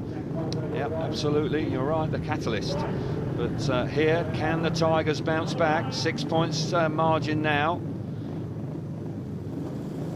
Line up for heat number 9. Jack Holder on the inside. It's a tack sub ride for him. Coming in gate number 2 is Dan Thompson in blue. Josh Pickering coming out of gate number 3 in yellow. And Danny King off the outside in red. It's actually a rider replacement ride, actually, for Jack Holder on the inside. It's not a tactical substitute. And it's a tactical substitute ride for Josh Pickering in gate number 3. Can the Sheffield Tigers? This is a strong pairing, no doubt about that. Danny King has been up and down a bit tonight. Dan Thompson likewise. Sheffield Tigers looking for a big result here in heat number 9. So a bit of gardening going on. Young Dan Thompson, we're on board with young Dan Thompson tonight. Hopefully he'll have plenty of action out there. Danny King has been on his backside. He's had a win, he's had a 3rd place. He'll be keen to get another one here, if at all possible. Richie Hawkins keenly looking on. Hasn't been easy. Plenty of phone calls being made, building up to this meeting, trying to book riders, making sure that they've got as strong an outfit as they possibly can. So far, it's been working. 6-point lead to the home team. Heat number 9. Away we go. Holder's made a lovely start on the inside. Pickering's there alongside him. King has been forced wide in the first corner. Here come the Sheffield Tigers, charging down the back straight, hitting the front. And a 5-1 on the cards for them. They are battling hard tonight, but Jack Holder coming in here as a rider replacement ride for Ty Woofenden. Pickering attacks up. It's working a treat for the Tigers. Yeah, excellent move there from team manager Simon Stead to bring these 2 boys in at this time, and he's got it bang on because these boys are on form in this race. They've made a great start and they're stretching their lead in front. Indeed they are.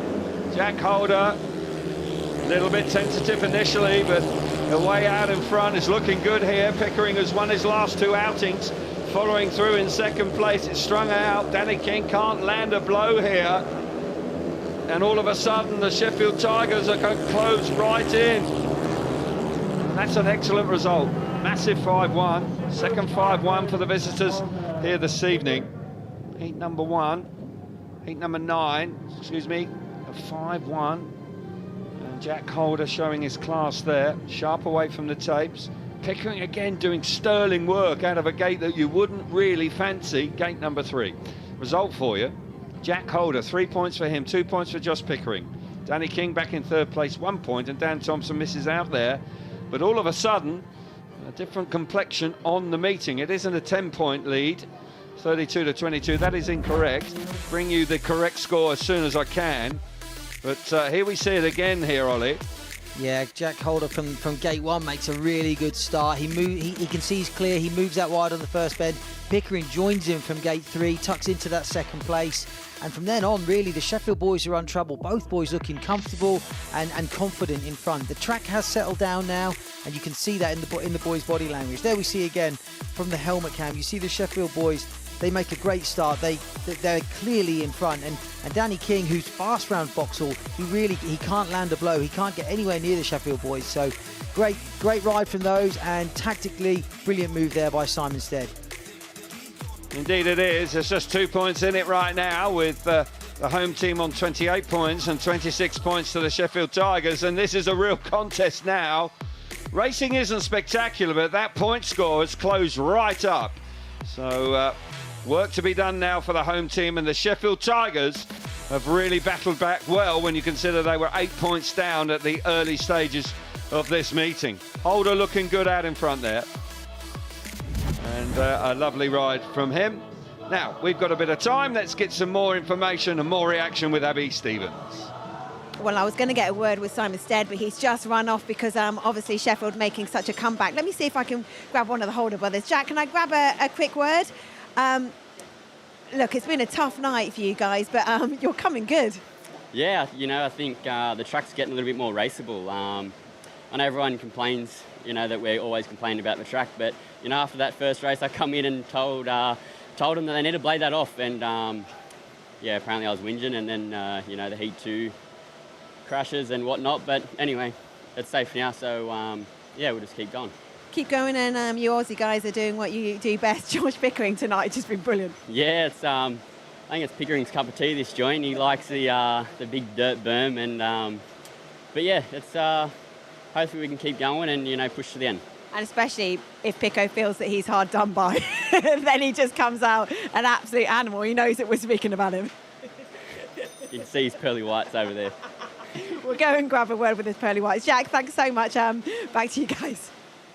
Thanks very much, Abby. Yep. No doubt that there were some concerns about the track conditions early on, but they've settled down nicely now. And all of a sudden, the Sheffield Tigers have fought their way right back into this meeting. We've got 6 heats to come, just 2 points in it.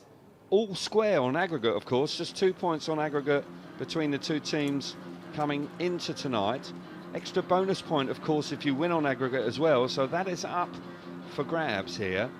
Both teams will want all 3 points if they can, particularly the home team. At home, you are expected to win, and they will be doing their very best to do so, but the Sheffield Tigers, having had a difficult start to the evening, have all of a sudden shown a great resolve here and battled back well, haven't they, Ollie? Yeah, they have. I mean, it almost looked dead and buried there at one point. So, yeah, great job by Simon and the Sheffield boys to fight back. They haven't given up, and that man on screen there, Josh Pickering, really has been the leader of that charge back. Indeed he has. We have a rider replacement ride here for the home team. It did look like it was Keenan Rue, but I will confirm that for you. Troy Batchelor is back out here again after winning heat number 8. Chris Holder and Josh Pickering going along pretty well. They combined well when they rode last time together. No doubt that they are doing the business. They've got a big 5-1 in heat number 7. So a good pairing here for the visitors, and they're coming out of gates 1 and 3. Pressure on the home team. Just interesting how that has changed completely. And there's no doubt that Troy Batchelor, and I believe it is Keenan Rue, that is going to be out here as well. Line up for heat number 10, Josh Pickering off the inside in the yellow helmet colour. Alongside him in gate number 2 in blue is Troy Batchelor. Chris Holder, gate number 3 in white. And it's Jordan Jenkins, it is Jordan Jenkins coming in as rider replacement in the red helmet colour. So big race this is for the home team. They've seen that lead whittled away, just 2 points in it. And Holder and Pickering going great guns. This is a big race here. Yeah, you could see a 5-1 here for Sheffield. I mean, there's a lot of pressure on Troy Batchelor here from gate 2. He's the experienced man here for Ipswich. They'll be heavily relying on him here, I think. Indeed they will. Batchelor's been going pretty well. Confidence boosting ride last time. He's got gate number 2. We've seen wins from there. But there's no doubt that Pickering and Holder are a good pairing here for the Tigers. What a start from Pickering. Absolutely fantastic out of gate number 1. Round the outside comes Holder, and there's a 5-1 on the cards. Here we go again. The Tigers really coming on strong here. 8 points down just a few races ago. 2 points down coming into heat number 10, and they're out in front. Batchelor back in 3rd. Now Jenkins coming through in the 3rd. But look at Pickering. He is riding out of his skin here in Ipswich tonight. Oh, what a start from gate 1 from Pickering. It'd be interesting to see that back, because it was so good. I couldn't help but think he maybe moved before the tapes went. But Chris Holder tucked into 2nd place there. He's under a little bit of pressure from the Ipswich boys, but you know, if he rides a sensible race, it's another 5-1 to Sheffield. Indeed it is. This could be a defining moment now for the visitors. Pickering riding so well, looking good here again. Unbeaten by an opponent in his last 4 outings. Holder coming through in the 2nd place. And that pair combined in heat number 7 for a 5-1. They do it again in heat number 10, and they take the lead in the meeting for the first time. Brilliant stuff from the Tigers. And the home team all of a sudden on the back foot here. They really are going to have to dig in. But Josh Pickering, if you upset Josh Pickering, beware, because he's going to come out fighting. And so far this evening, he really has done so. He has been superb in his last 4 rides, not dropping a point to an opponent. No. Oh, I told you, he was on the move before they went up. I called it. There you see, yeah, Pickering from gate 1, he moves just before the tapes go up. He gets away with it. Absolutely, it was a perfect start. It really was. Really great sort of anticipation. And there you see the Sheffield boys. Here we see again, Pickering from gate 1, he moves just before the tapes go, and Chris joins him off gate 3. It's marginal, but it's, yeah. I'm pleased to see it. Straight out of the Kelvin Tatum handbook there on how to trap. And then the angry, frustrated Josh Pickering hits the front and clears off, and he really is riding brilliant. It's as well as I've seen him ride all year. Going to be able to see the start again. You fancy he moved before the tapes? I'm not so sure. Oh, the tapes are on their way. He did. No one else went when he did. There must be something going on. Well, I think clearly the adrenaline is going. His concentration is absolute peak performance. Yeah. And the result of heat number 10 means that Josh Pickering comes up with another win. That's a super ride from him, 3 points. Chris Holder coming through in second place, 2 points for him. Jordan Jenkins back in third, 1 point for him. And Batchelor failing to finish there in heat number 10. 31 points to the visitors, 29 points to the home team. They have overturned an 8-point deficit here and are leading the way. Heat number 11 with Bewley and Keenan Rue now have got to respond, but Jack Holder's going well. Kyle Howarth as well, beginning to pick up some decent points. This is a real contest now. This is what Premiership Speedway is all about. Top 2 from last year, of course. Top 2 in the table right now, going head to head. It's really come alive. It has, yeah, it really has. The fight back from Sheffield is really live in this meeting up. So not the best racing, but the scoreline has been certainly something to keep an eye on. Indeed it is, as I say. 3 points up for grabs tonight. The aggregate point as well. It's very handy. And all of a sudden that aggregate point is swinging the way of the visitors right now. Gate number 11, Dan Bewley will go from the inside in the red helmet colour. Gate number 2 in white is Jack Holder. 2 Grand Prix stars going head to head on the inside gates. Gate number 3 in blue is Keenan Rue. Outside gate is Carl Howard. In yellow, Cam Bewley and Keenan Rue respond. They need to, because all of a sudden the Sheffield Tigers have really hit their stride. The confidence is up, inspired by Josh Pickering this evening, no question about that. Rider like that in your ranks, and all of a sudden other riders look at him and think, oh, I've got to up my game. Absolutely. So riders just taking a bit of time. Starting tonight, absolutely at a premium. Overtaking is difficult, really difficult. Bewley's had a lovely couple of rides earlier on, dropped a couple of points last time, but first couple of rides looked majestic. This could be quite a tussle here. Jack Holder and Bewley rushing into that first corner, but the home team need a big score, need to settle themselves down. Feeling the pressure, you would suggest. Heat number 10 went the way of the Tigers. What's going to happen in heat number 11? What a start from Jack Holder. Here comes Howarth round the outside. Bewley's got nowhere to go. Holder held it tight there, and Dan Bewley had to come out of the throttle. And once again, the Sheffield Tigers sharp away from the tapes, leading away out in front. Another 5-1 on the cards. Textbook team riding on the first bend there from Jack Holder. Makes a great start to clamps Bewley to the inside and allows his teammate to roar around the outside. And the Sheffield boys have turned this meeting around. Great ride from those boys. Gates 1 and 3 working well. Howard gaining the advantage. Jack Holder, as you rightly say, doing the business for his teammate there. Running wide now. Here comes Bewley up the inside. No, not quite enough. One last blast down the back straight. And this is another big move by the Tigers. And they're going to have a 6-point lead.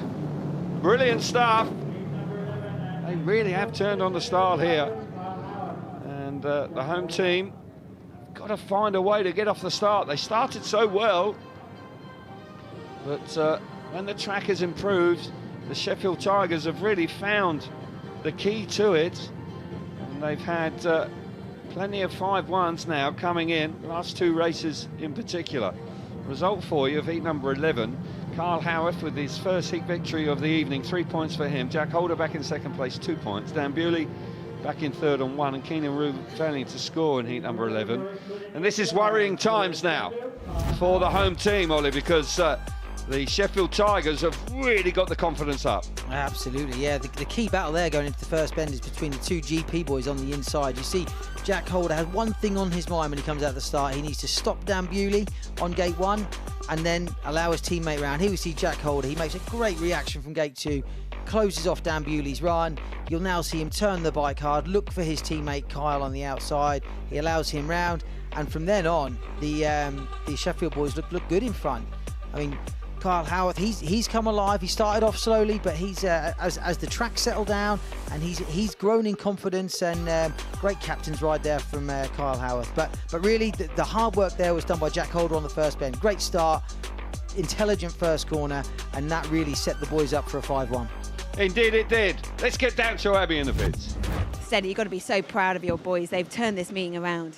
Yeah, they have. Look, they're all digging in deep, and it's a tough place to come, real tough. Obviously, we're both teams are suffering with injuries and making the best of it, but giving it our best shot, Abby. And look, we just have to try and see it out now. Obviously, we've brought them into tactical territory, so no doubt we'll see something in the next heat. So we need to try and get something out of that, hold it tight, and then finish strong.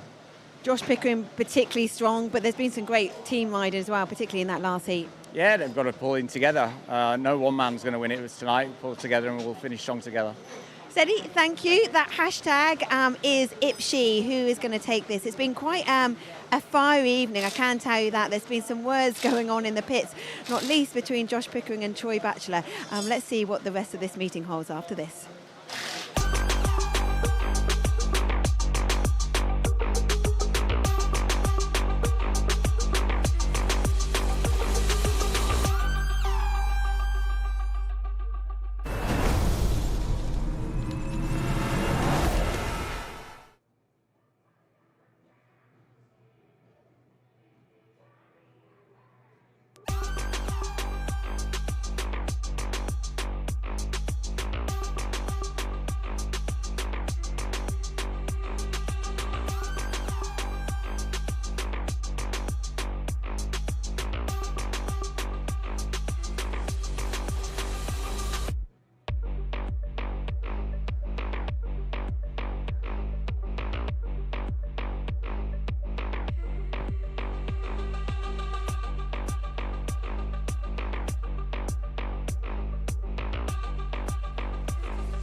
with 4 heats remaining. It is 30-36, so the Tigers have a 6-point advantage. And if you think, considering Witches were leading up to Heat 9, it's been a resilient performance from last year's champions. I can confirm the final result in Beaumont Park, 53-37. So Leicester are through to the playoffs. So we can confirm that Leicester have beaten Oxford Spires and they will be in the playoffs. That's a 8-9 match unbeaten run for Leicester. They are hitting form and momentum right at the crucial part of the season. Right, let's head over to Scotty Nichols now and get an update. Thanks, Abby. Yeah, we'll just give a little bit of an update on how the track is going, and your observation there of the score suggests how the track is now shifting in the favour of the Sheffield Tigers. Early doors, the track was a little bit grippy, a little bit deeper. You see we're on board here with Dan Thompson. The 2 Sheffield boys pop out front, but you see as they get down the back straight here, Danny King will slide into shot, but if you look at the guys out front, they're riding just that little bit wider. Going second yellow, turns back down a little bit narrower, but the track has really started to develop. Early on it was really quite deep, a little bit tricky. The Ipswich boys were really kind of showing their strength for Heat 10 here with Josh Pickett. Makes absolute flyer of a start. Just look at the shades in the colour of the track, how where the light bit is. Chris Holder there gets, or Jack Holder, sorry, gets an awful lot of speed down the outside, runs up alongside his teammate there, but you've got to be so careful now not to be in no man's land. If you get stuck in the middle of the track, the guy on the outside can get all that speed to swoop around. There is a little bit of dirt, you can see that dark stuff right around the curb, but you've got to turn the bike so hard to get it. I feel the guys on the outside just going to have the speed and the momentum to swoop around the outside. So the track now it's settled down, a little bit slicker, has definitely shifted in favour of the Sheffield Tigers, which has always use that strength because it's a tricky track here, but we've seen that in the results. And over to you boys in commentary. Thanks very much, Scotty. There's no doubt that the Sheffield Tigers have settled in very nicely, and the track conditions changing has suited them, no doubt about that, inspired by Josh Pickering. We've got heat number 12 now, and the Ipswich Witches have made a move here. They're bringing in Dan Bewley to replace Jordan Jenkins in heat number 12, which you can understand. Dan Bewley, who started with 2 fine wins, has had 2 third places in his last couple of outings. He's got gate 3 this time. Danny King off the inside. Got to believe that this is crunch time for the Witches. Need a heat advantage. Keep it tight. Anything can happen. We've got 4 races to go. And worrying times, you would suggest, for the home team. Got beaten for the first time in this season last week by the Leicester Lions. Don't want to make it 2 consecutive losses at home. Line up for you in heat number 12 is Danny King off the inside in red. Gate number 2 in yellow is Jason Edwards. Dan Bewley, tack sub, coming out of gate number 3 with the blue helmet colour, and Chris Holder, who's having a decent night. Chris Holder, he goes from the outside in the white helmet colour. Got to say, gates 1 and 3 with Danny King and Dan Bewley out of gate number 3. 1 and 3 here, Ollie. This is a big, big moment for the home team, and with the riders they've got out, they are more than capable of picking up maximum points. Yeah, looking at the lineup and where they're positioned, it certainly favours the Ipswich boys here. With Chris Holder being sort of stranded on gate 4, I think the Ipswich boys certainly hold an advantage. So good move to bring Bewley in. Hopefully it pays off for the Ipswich boys and they tighten this meeting up. Indeed. Danny King, who's had a night where it's been a little up and down. He's had a win, he's had a crash, he's had a couple of third places, but that inside gate has worked pretty well this evening. He'll be hoping he can reproduce that now. So 36 points to the Tigers, 30 to Witches, 6 points in it. Can the home team bounce back with gates 1 and 3 here? And heat number 12, we're away. King's made a lovely start. Bewley's missed it completely out of gate number 3. That's not good news. Here comes Chris Holder. Oh, sweet as you like from Holder. Switched back to the inside, got the better of Danny King going down the back straight. And Bewley has come through into 3rd place. That's a good move from him to get the better of Jason Edwards, but Chris Holder, that was a classy move. Yeah, great first bend there from Chris Holder. He made a good start from gate 4. He got across Dan Bewley, which was key, and then just cut back and went under Danny King. So really good ride from Chris Holder, and wasn't what I was expecting, to be honest. I fancied the Ipswich boys' chances here for heat advantage, but Chris Holder's got in front and he's looking comfortable. Chris Holder having a really good campaign for the Sheffield Tigers. particularly at home, but here this evening has really turned on the style, and a classy mover from the former world champion coming out of the first turn on the opening lap. Round the final turn now, Chris Holder, lovely ride from him. Shared heat there with Bewley coming through in the third place. A tactical substitute just not quite working out for the home team. 6 points.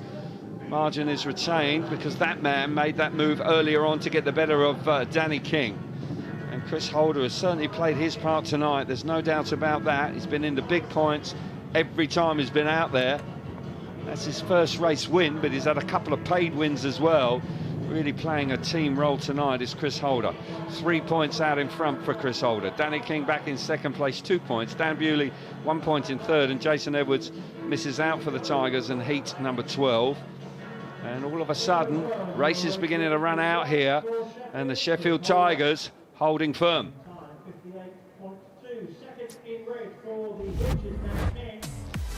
And we see Chris Holder makes a great start from gate 4 and gets onto the outside line. Danny King moves wide to stop him. Chris Holder reads the move, he cuts back, moves up the inside and takes the race from there. But great first bend from Chris Holder. I'm sure we'll see it again. Here we see Chris Holder from gate 4, really intelligent first bend, makes a good start from 4. Dan Bewley makes a really bad start from gate 3. Chris then cuts back and dives under Danny King. Danny had to move wide on the first bend to stop that move of Holder, but Holder read that, cut back and was able to dive up the inside of Danny King and look comfortable after that. Really, it was a good ride from him, and there you can see there with it wheeling over the finish line, absolutely losing confidence there. So great to see. Yeah, smashing ride there from Chris Holder. Well, let's head back down into the pits with Abby. Thank you, Kelv. We're giving Dan Bewley a moment because he's going out again in the next ride. We thought this was a perfect time, Phil, to speak about Cardiff. Not just the brilliant antics on the track, but what were you doing from the roof? Yeah, I'm sailing off the top of it with Tony Rickardson, Andrei Ledvedev and Leon Flint, and a guy that works for Chris from S4C. So yeah, the 5 of us were having a bit of fun. We zip lined across the roof and then we abseiled down it. Why? Good question, really. Good question. It was a bit of a promotional thing, I think, for the stadium, and yeah, just trying to do something different. Yeah, it was. Phil, what's this moment of promotion? So this was when I asked how fast I could go because everyone was going slow, and they said you can just let it go and go as fast as you want, but it might lock out through safety. And of course, halfway down, it locks. I was going too fast, so I was hanging there for about probably 3 or 4 minutes. And it's quite tight that them straps were as well. So, yeah, I was a bit disappointed there going down slow because they let me down safety-wise. So, look, this is all action, Phil, showing you in your best light. But look, you were making a big push for social media. It's important for the sport. It was important for what was an incredible weekend in Cardiff, and this is just doing it a little bit of justice. Yeah, well, that's not the social media I was thinking about, but obviously, yeah, I made a big plea last week for everyone to help us with regards giving us help with likes and comments, because it does help. And last week, the Eurosport X and things on Twitter, it outperformed most of the Olympics. So if we can do that, what you helped me with last week, and I promise it did help, hopefully you're doing it tonight. Yeah. And just go on your social media. Hopefully it's on Facebook. It wasn't last week. I was disappointed, so I did complain to a Eurosport and that. So on Facebook and on X, there should be some things they can like and share and enjoy. Yeah, they've getting those questions into me. But on a serious note, what a weekend in Cardiff.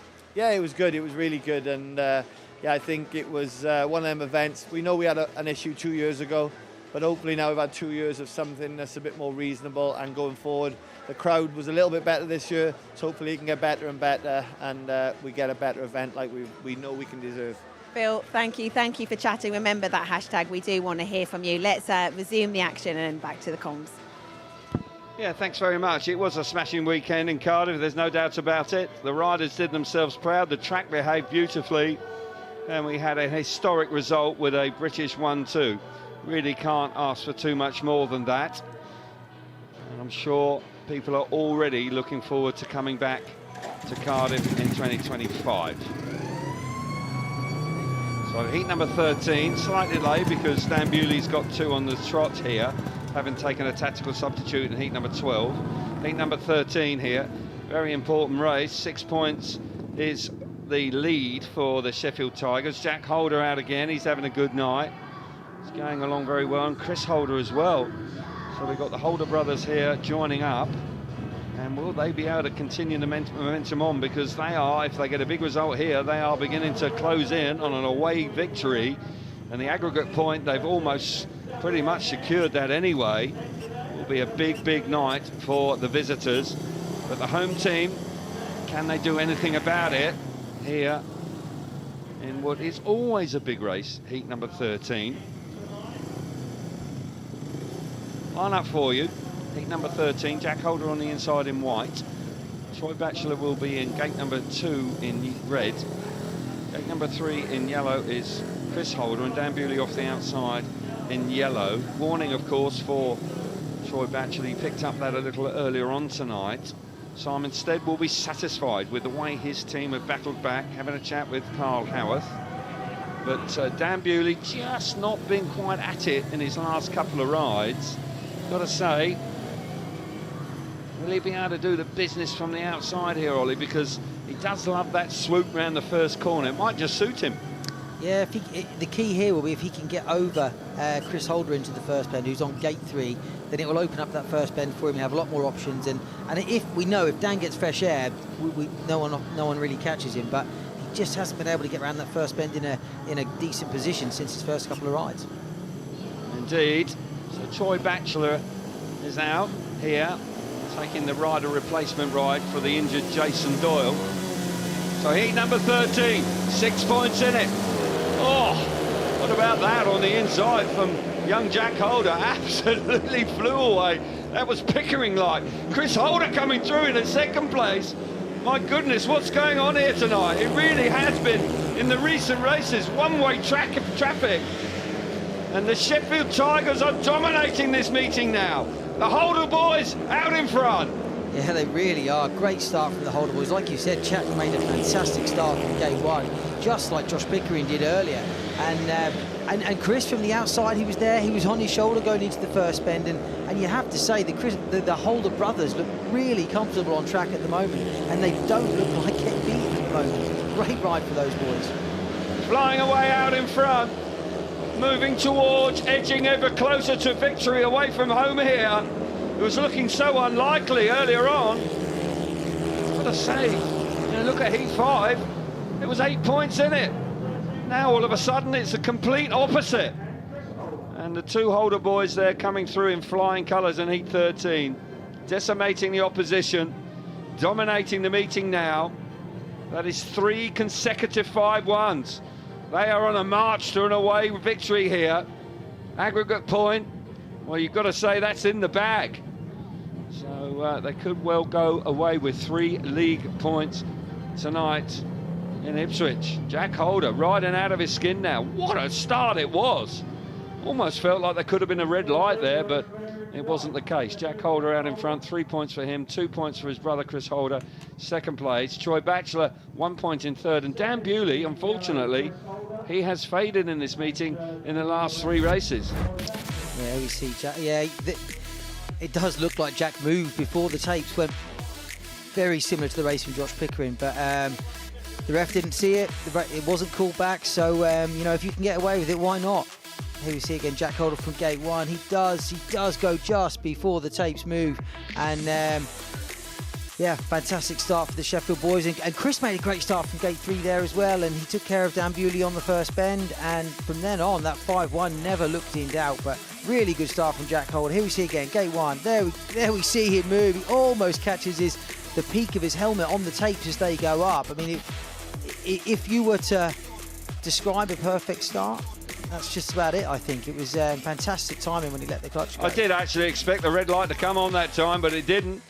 And it favoured the Sheffield Tigers. They move on to 44 points now. They've got a 10-point lead, dominating affairs. Just needing a couple more points here, and they will win the night and pick up the aggregate point as well. What a moment it is.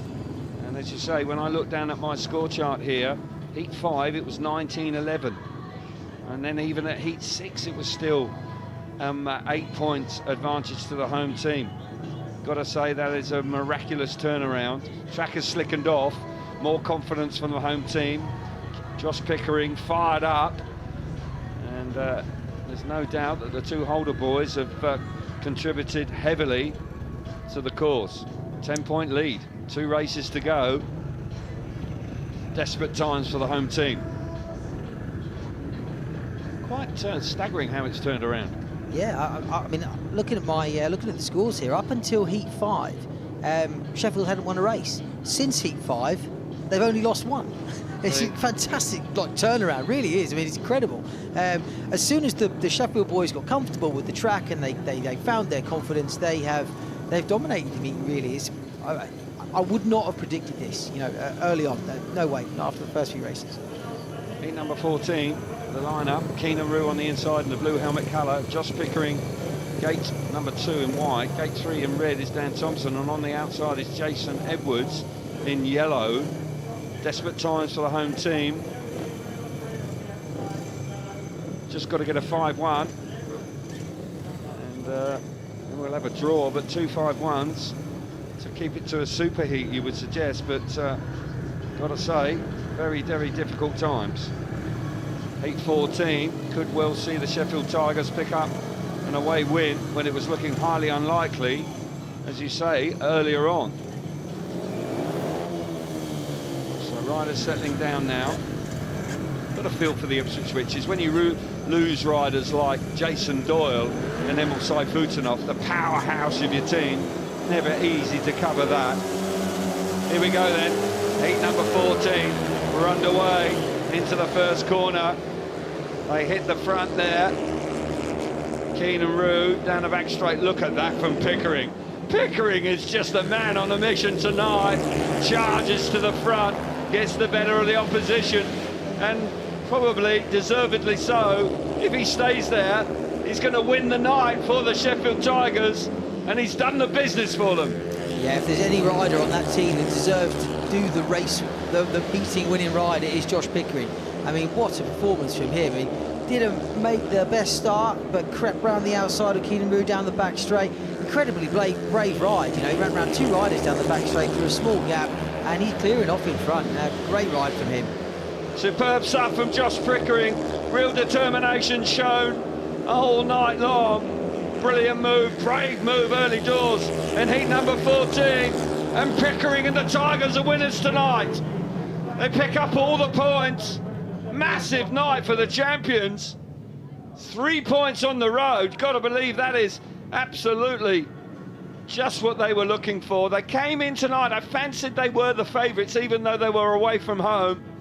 Didn't look likely in the first third of the meeting, at the very least, when the track was a little awkward and the home team were getting to grips with it better than the visitors. But now, that is some turnaround, and congratulations to the Sheffield Tigers. They have ridden superbly well to pick up a win on the road. Here's the result of heat number 14. Josh Pickering, I haven't seen him ride better. That is a terrific performance from him. Another win, 3 points in the bag. Keenan Rue back in second place, 2 points. Dan Thompson, 1 for third, and Jason Edwards misses out in heat number 14.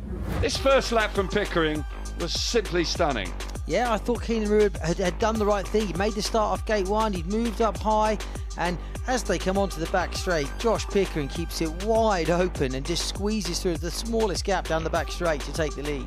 Here we see Pickering in white, lifts a little bit off the start. You can see him on the clutch, feathering the clutch on the way to the first bend. He now commits to the outside. He rides high into that cushion, and Keenan Rue, he's very fair here. He could have shut the door. He could have, he was leading the race. He maybe could have shut the door on the back straight, but it would have potentially could have caused an accident. So fair play to Keenan Rue for allowing racing room for Josh Pickering, but yeah, incredibly brave move by him. I mean, you can see him here entering the corner, and that blip with the throttle there tells you everything you need to know about Josh Pickering. Fully committed, aggressive, and that, stretching the throttle cable the whole race. Really good performance from him.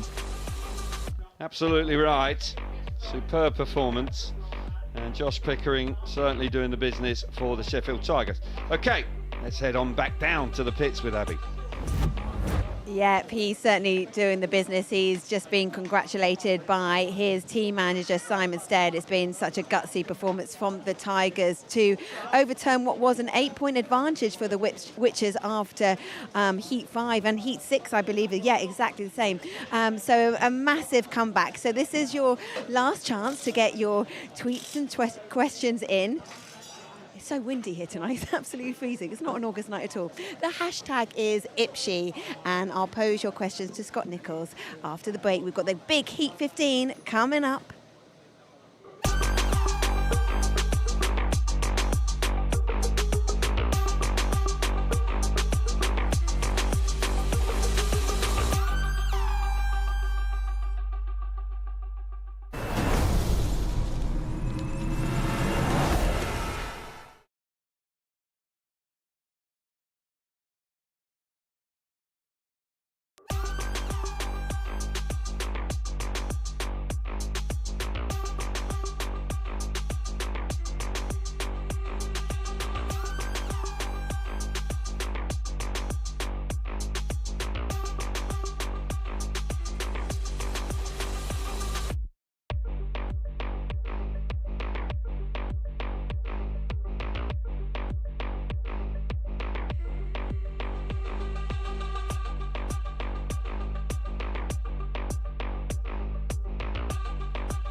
So it is Sheffield Tigers who have won this meeting this evening. After 14 heats, it's 37-47, but we do have Heat 15 obviously still to come.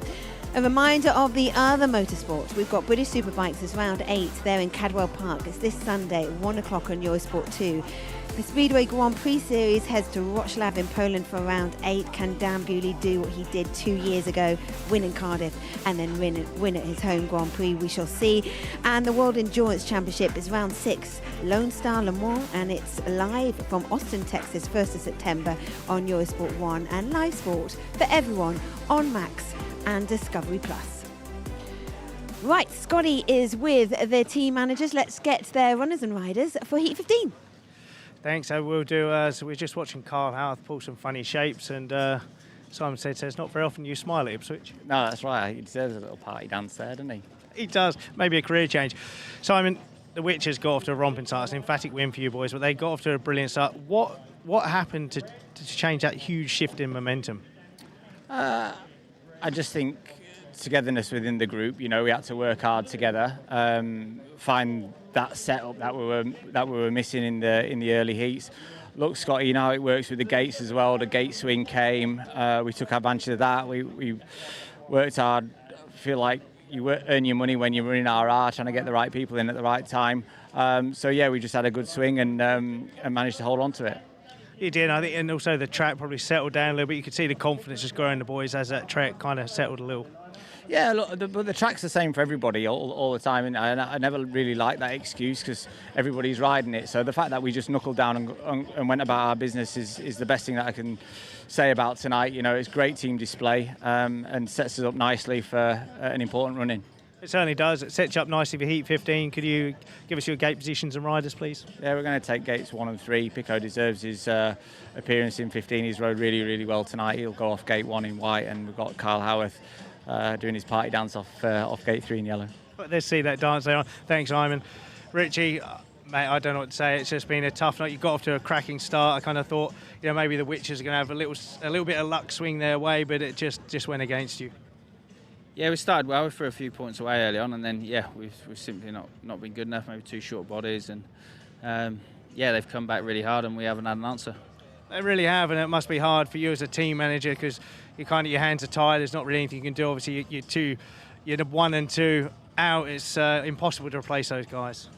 Yeah, I miss you tonight as well. So yeah, it's been a tough night. But we're going to have a tough night. We're going to have a tough week. Next week will be tough, but we've got that much time to work on them. Then is the cup final, and then is the playoffs, which we've got to focus on and regroup and get back in form for. Well, that's going to come up. For tonight, you need to focus on Heat 15. Can you give us your runners and gate positions for Heat 15, please? I said runners. I think they ride bikes, but runners and riders. Yeah, Danny will be off gate 2, and then Jordan is probably the one positive in this week that his form's really improved, so he's going to go off gate 4. Okay, thanks a lot, mate. Best luck to both of you. Over to Heat 15. Yeah, thanks very much, Scotty. And big night here for the Sheffield Tigers. Got to feel a little bit for the Witches. You know, we've spoken about it on many occasions. The injuries really have made it difficult for them. Started strongly tonight, but unfortunately they weren't able to maintain it. A little bit of pride on the line here, maybe a bit of consolation here in heat number 15. But as Richie Hawkins was saying there, they really have got to just try and regroup. Haven't got much time because they are racing again here at Foxhall on Thursday as well. Won't want to go 3 meetings at home losing. They need to find a way of getting back in it. Scotty Nichols, our own Scotty Nichols, will be riding for them on Thursday night, and he has done a fabulous job for the Ipswich Witches guesting this season. But right now we've got 1 more race to go. That man, Josh Pickering, has had a fabulous night. Really has been eye-catching the way he has been so determined. Chris Holder has also had a smashing night as well. Line up for heat number 15, final race of the evening. Josh Pickering from the inside gate in the white helmet colour. Danny King out of gate number 2 in red. Carl Howarth goes from gate number 3 in yellow, and Jordan Jenkins off the outside in blue. Just hasn't been the home team's night, but if they can drag something out of heat 15, it'll be a little bit of consolation for them. Yeah, it's always nice to finish on a positive, especially when you've got another home meeting on Thursday. So they'll be lucky to finish strong, but it's been tough for them. You know, the way they built their side being so top-heavy, and then you lose those 2 sort of top-heavy hitters. It's really, really hard to come back from that. So I bet it's going to be a tough end of the season for them, possibly. Indeed, it is. We will watch with interest to see how it unfolds. But right now, the champions, with a result like this is a big moment for them. We're actually going to Allerton next Monday, where they'll be racing against the Bellevue Aces, another big Premiership match just as we move towards the playoffs. Don't miss that one. That will be a mouth-watering contest, that's for sure. Here we go. Final track race of the evening. What a start that is. Gate 1 is just sensational. Pickering has nailed it again. He gets himself to the front. Danny King coming through in second place. But oh my goodness, here we go again. Carl Howard steaming up the inside of Danny King, and the Sheffield Tigers are just being ruthless here tonight. They are out in front again, dominating the second half of the meeting, and they're dominating Heat 15. Oh, you couldn't script it. I mean, what a first corner for Carl Howard to join his teammate at the front and just rubbing salt into the wounds to the Ipswich boys. You know, great start from Pickering from gate 1, and Howarth was quick to manoeuvre his way into second place on that first lap. And Danny King's not giving up though. He's putting him under pressure on the inside on turn 3 there. He is. Less than a lap to go now. Josh Pickering, fabulous out in front. Another smashing start from the inside. Carl Howarth with a devastating move coming off the first corner. And it's another 5-1 to the visitors. Emphatic win. Really is. Just can't take too much away from them. It really has been a wonderful turnaround. On the back foot earlier on, got going, track improved, and all of a sudden they were the team to beat, and the home team just could not quite battle their way back into it. Feel for the Witches. It's going to be a tough few weeks for them, but right now the champions have ridden like champions here tonight at Foxhall Heath in Ipswich, and they go away with all 3 league points.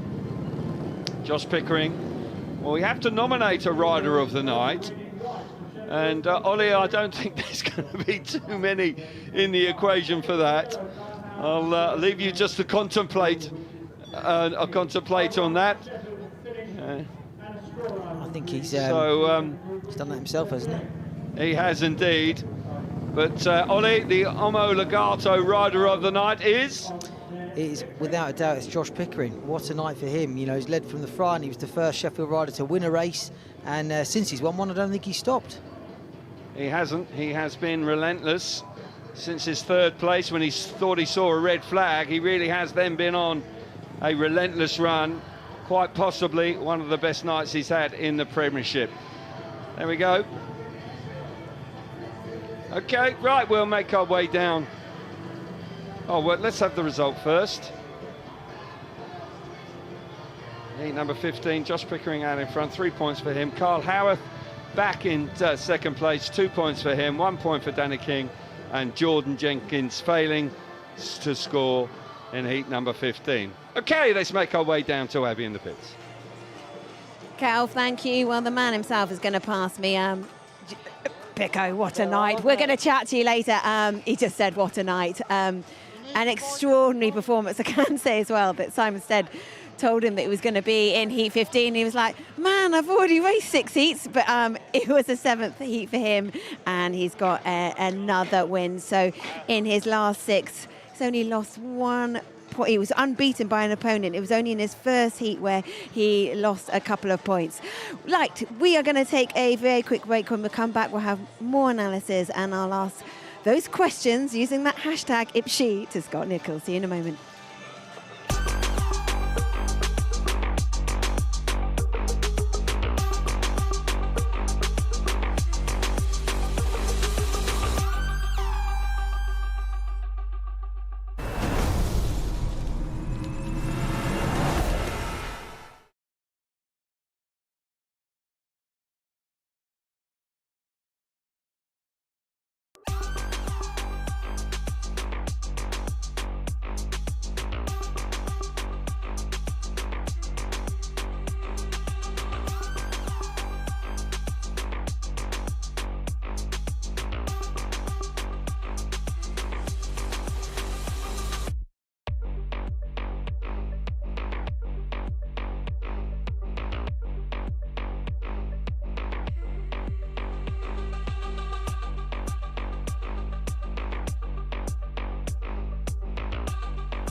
The final score here at Foxhall Stadium, 38-52. The Tigers were absolutely dominant for the second half of the meeting, and they take all 3 points. They pick up the aggregate point as well. Now, sport, football is back on your screens. UEFA Champions League, it's the playoffs, 1st of September. It's tomorrow, 7:45, British summertime on TNT. Premier League, Brighton versus Manchester United. That kicks off Saturday, 11 a.m. And you've got Taylor Swift versus Scooter Braun, Bad Blood. You can stream that now on Discovery Plus. And just remember, live sports for everyone. Discovery Plus and Max. Well, he's been in absolute red-hot form. Let's hear from him now. Josh Pickering is with Scott Nichols. Yeah, thanks, Abby. He certainly has. I don't think there's any question who the omologato rider tonight is. It is Josh Pickering. So Phil Morris is going to hand you over your omologato watch, mate, for winning rider of the night. Oh, sweet, cheers. Thank you. I don't want to rub it in, mate, but ironically it's red. I think you saw red after your first race. I was a little bit disappointed. I definitely did see red going into turn 3. But, you know, it probably done me a favour. If you start off with a win here, my head probably drops. So, thankfully enough, I've ended on a good note here tonight. It's a track that I have struggled at in the past, but I always feel like I finish on a good race here. So I went with a completely different setup tonight, and yeah, it paid dividends. You said you finish on a strong note. Do you feel that it's kind of, as the night goes on, you kind of settle into it? Because Ipswich can be a tricky little place to come to, especially early doors. Yeah, for sure, mate.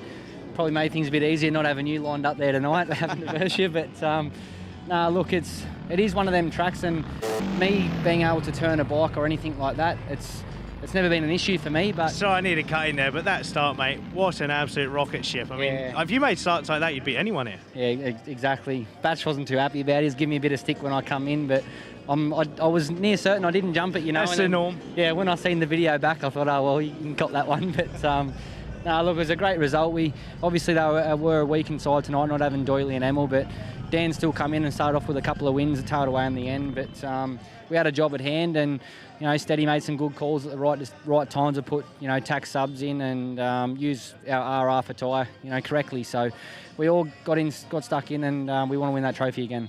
You certainly do, and how's the momentum now shifting in the team? You said Ipswich is a tough place for you to come, so to come away from here winning convincingly, that's got to give the team a huge boost. Yep, team, personal level, everyone. I feel like everyone's going to have their heads held high, which we should have. I started the year quite well, and then I got injured, and then it was a little bit up and down, but I've finally got something working again now. Riding one of the Ashteks, and John Howarth is doing the servicing for me. So credit to them for working together and giving me that rocket ship. So hopefully things can continue on. You still got a rider, mate. Well done. Thank you. Thanks so much. Over to you, Abby. Scotty, thank you. We're joined by Witches captain Danny King. Danny, a tough night for you and the guys. It started so well, though. It did. Yes, we're just struggling at the moment. It's no, everyone can see that we're missing our top two guys, and they're a big hole to fill in this team. We're trying really hard, but it's all come at the wrong time of year for us. We know we're in the playoffs. We just need to try and regroup and get ourselves ready for that.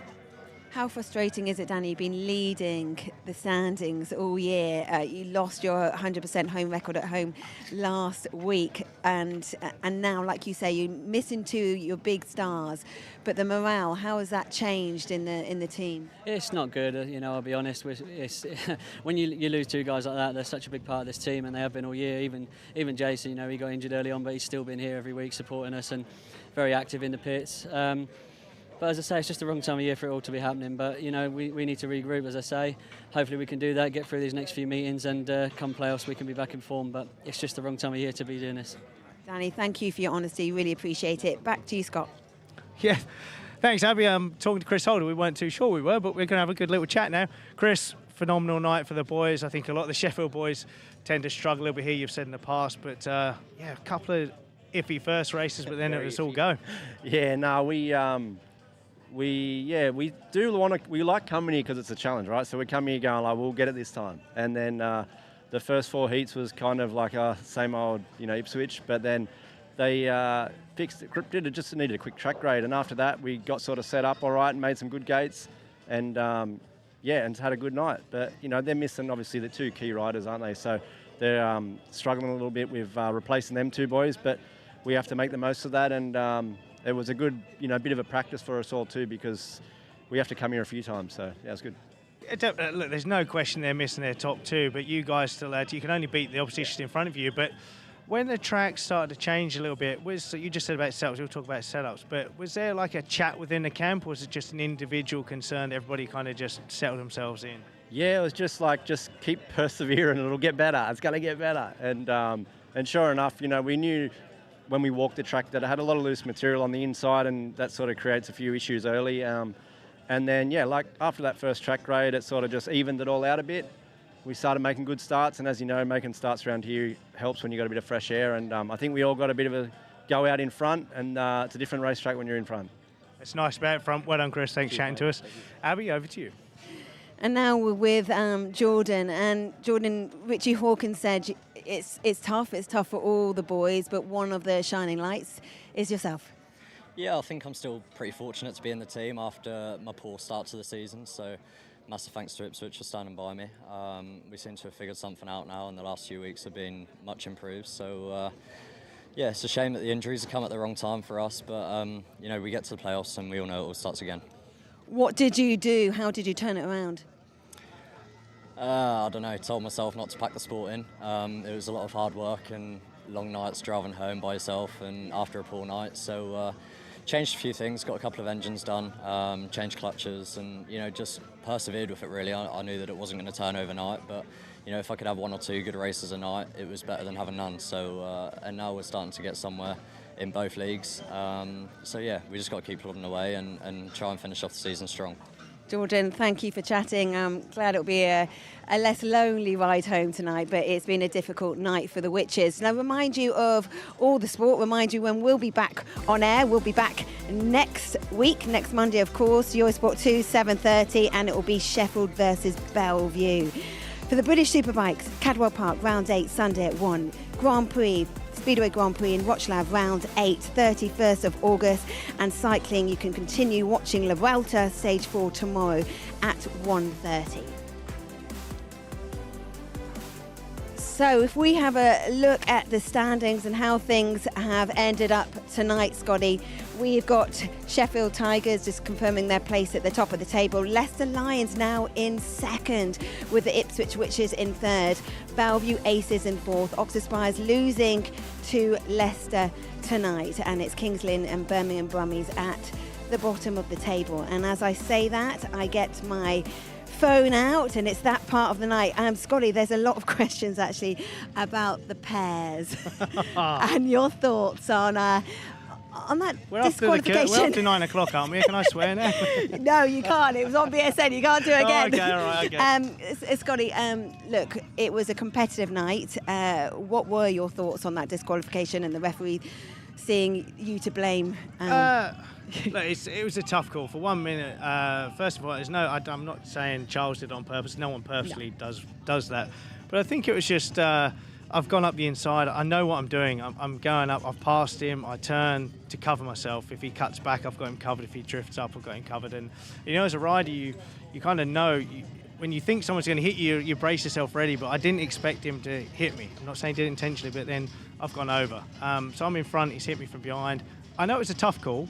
But I think it was the wrong call just because I was in front and it's a team event, and especially with the emphasis on the 4-3-2-0, I was like, oh man, me and Sam, we got it, we've done it, we're second and third, we're there. But I just went home with my tail between my legs. It's an honest answer, and it's come from Speedway Social. Steve-O Walton has been to all but one in Wales, great occasions. What is your favourite Cardiff GP? A, as a rider, B, as a spectator? Oh, God. Well, as a rider, it'd have to be, in some respects, the first one, because I was the first ever rider to do the first race, win the race. Brian Anderson, Simon Stead, and I can't remember who the other one was now. But so that was really cool for me to be the first man on track. And then as a spectator, I think I've ridden in pretty much most of them. And then, but then I'm not a spectator, 'cause I'm working with you guys, aren't I? So that's a real hard one. Sorry, I'm sitting on the fence now. You're sitting on the fence. We'll let you do that. Let's get one more question in. It's from Luke Lines. Does he prefer the new playoff system, first versus fourth, second versus third, or the old format of first choosing their opponent? Good question. I think in some ways it's kind of the winner chooses in a way, because I think you've earned that top spot that you can choose, because sometimes things can go against you score-wise. So yeah, possibly that. I'm going to see if there's any more fancy ones before I go. Any good ones? You could be let off the hook here. Could be. No, there's some dodgy ones from before. There's a few. There's one saying, "Have I bought your book yet?" No, I'm not giving you a discount. Exactly. Well, you haven't given me one. Give me a signed one. Look, it's been a tough night for the Witches. We've heard from Richie Hawkins. We've heard from Danny King. I feel guilty now. I feel like I've got to give you a book now. Yeah, they've Carry got to regroup. You do have to.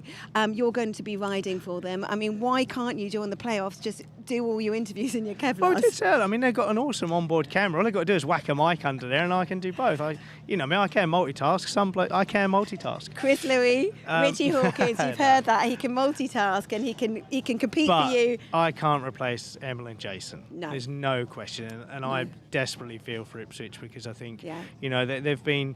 Sheffield have come really good. Leicester, I think Luke Becker's been the turning point for them. Sheffield have come good, but Ipswich have been top. And to have their two big guns gone, it's you can see the disheartenment in Danny King there. Yeah, I know. It's just the disillusionment, the just frustration, but they have got to regroup. We will be back in action in 7 days. Scott Nichols will be back in a few days for the Witches, but we will be in Sheffield, so make sure you join us there. From Ipswich, that's all from us. Bye for now. Thank you.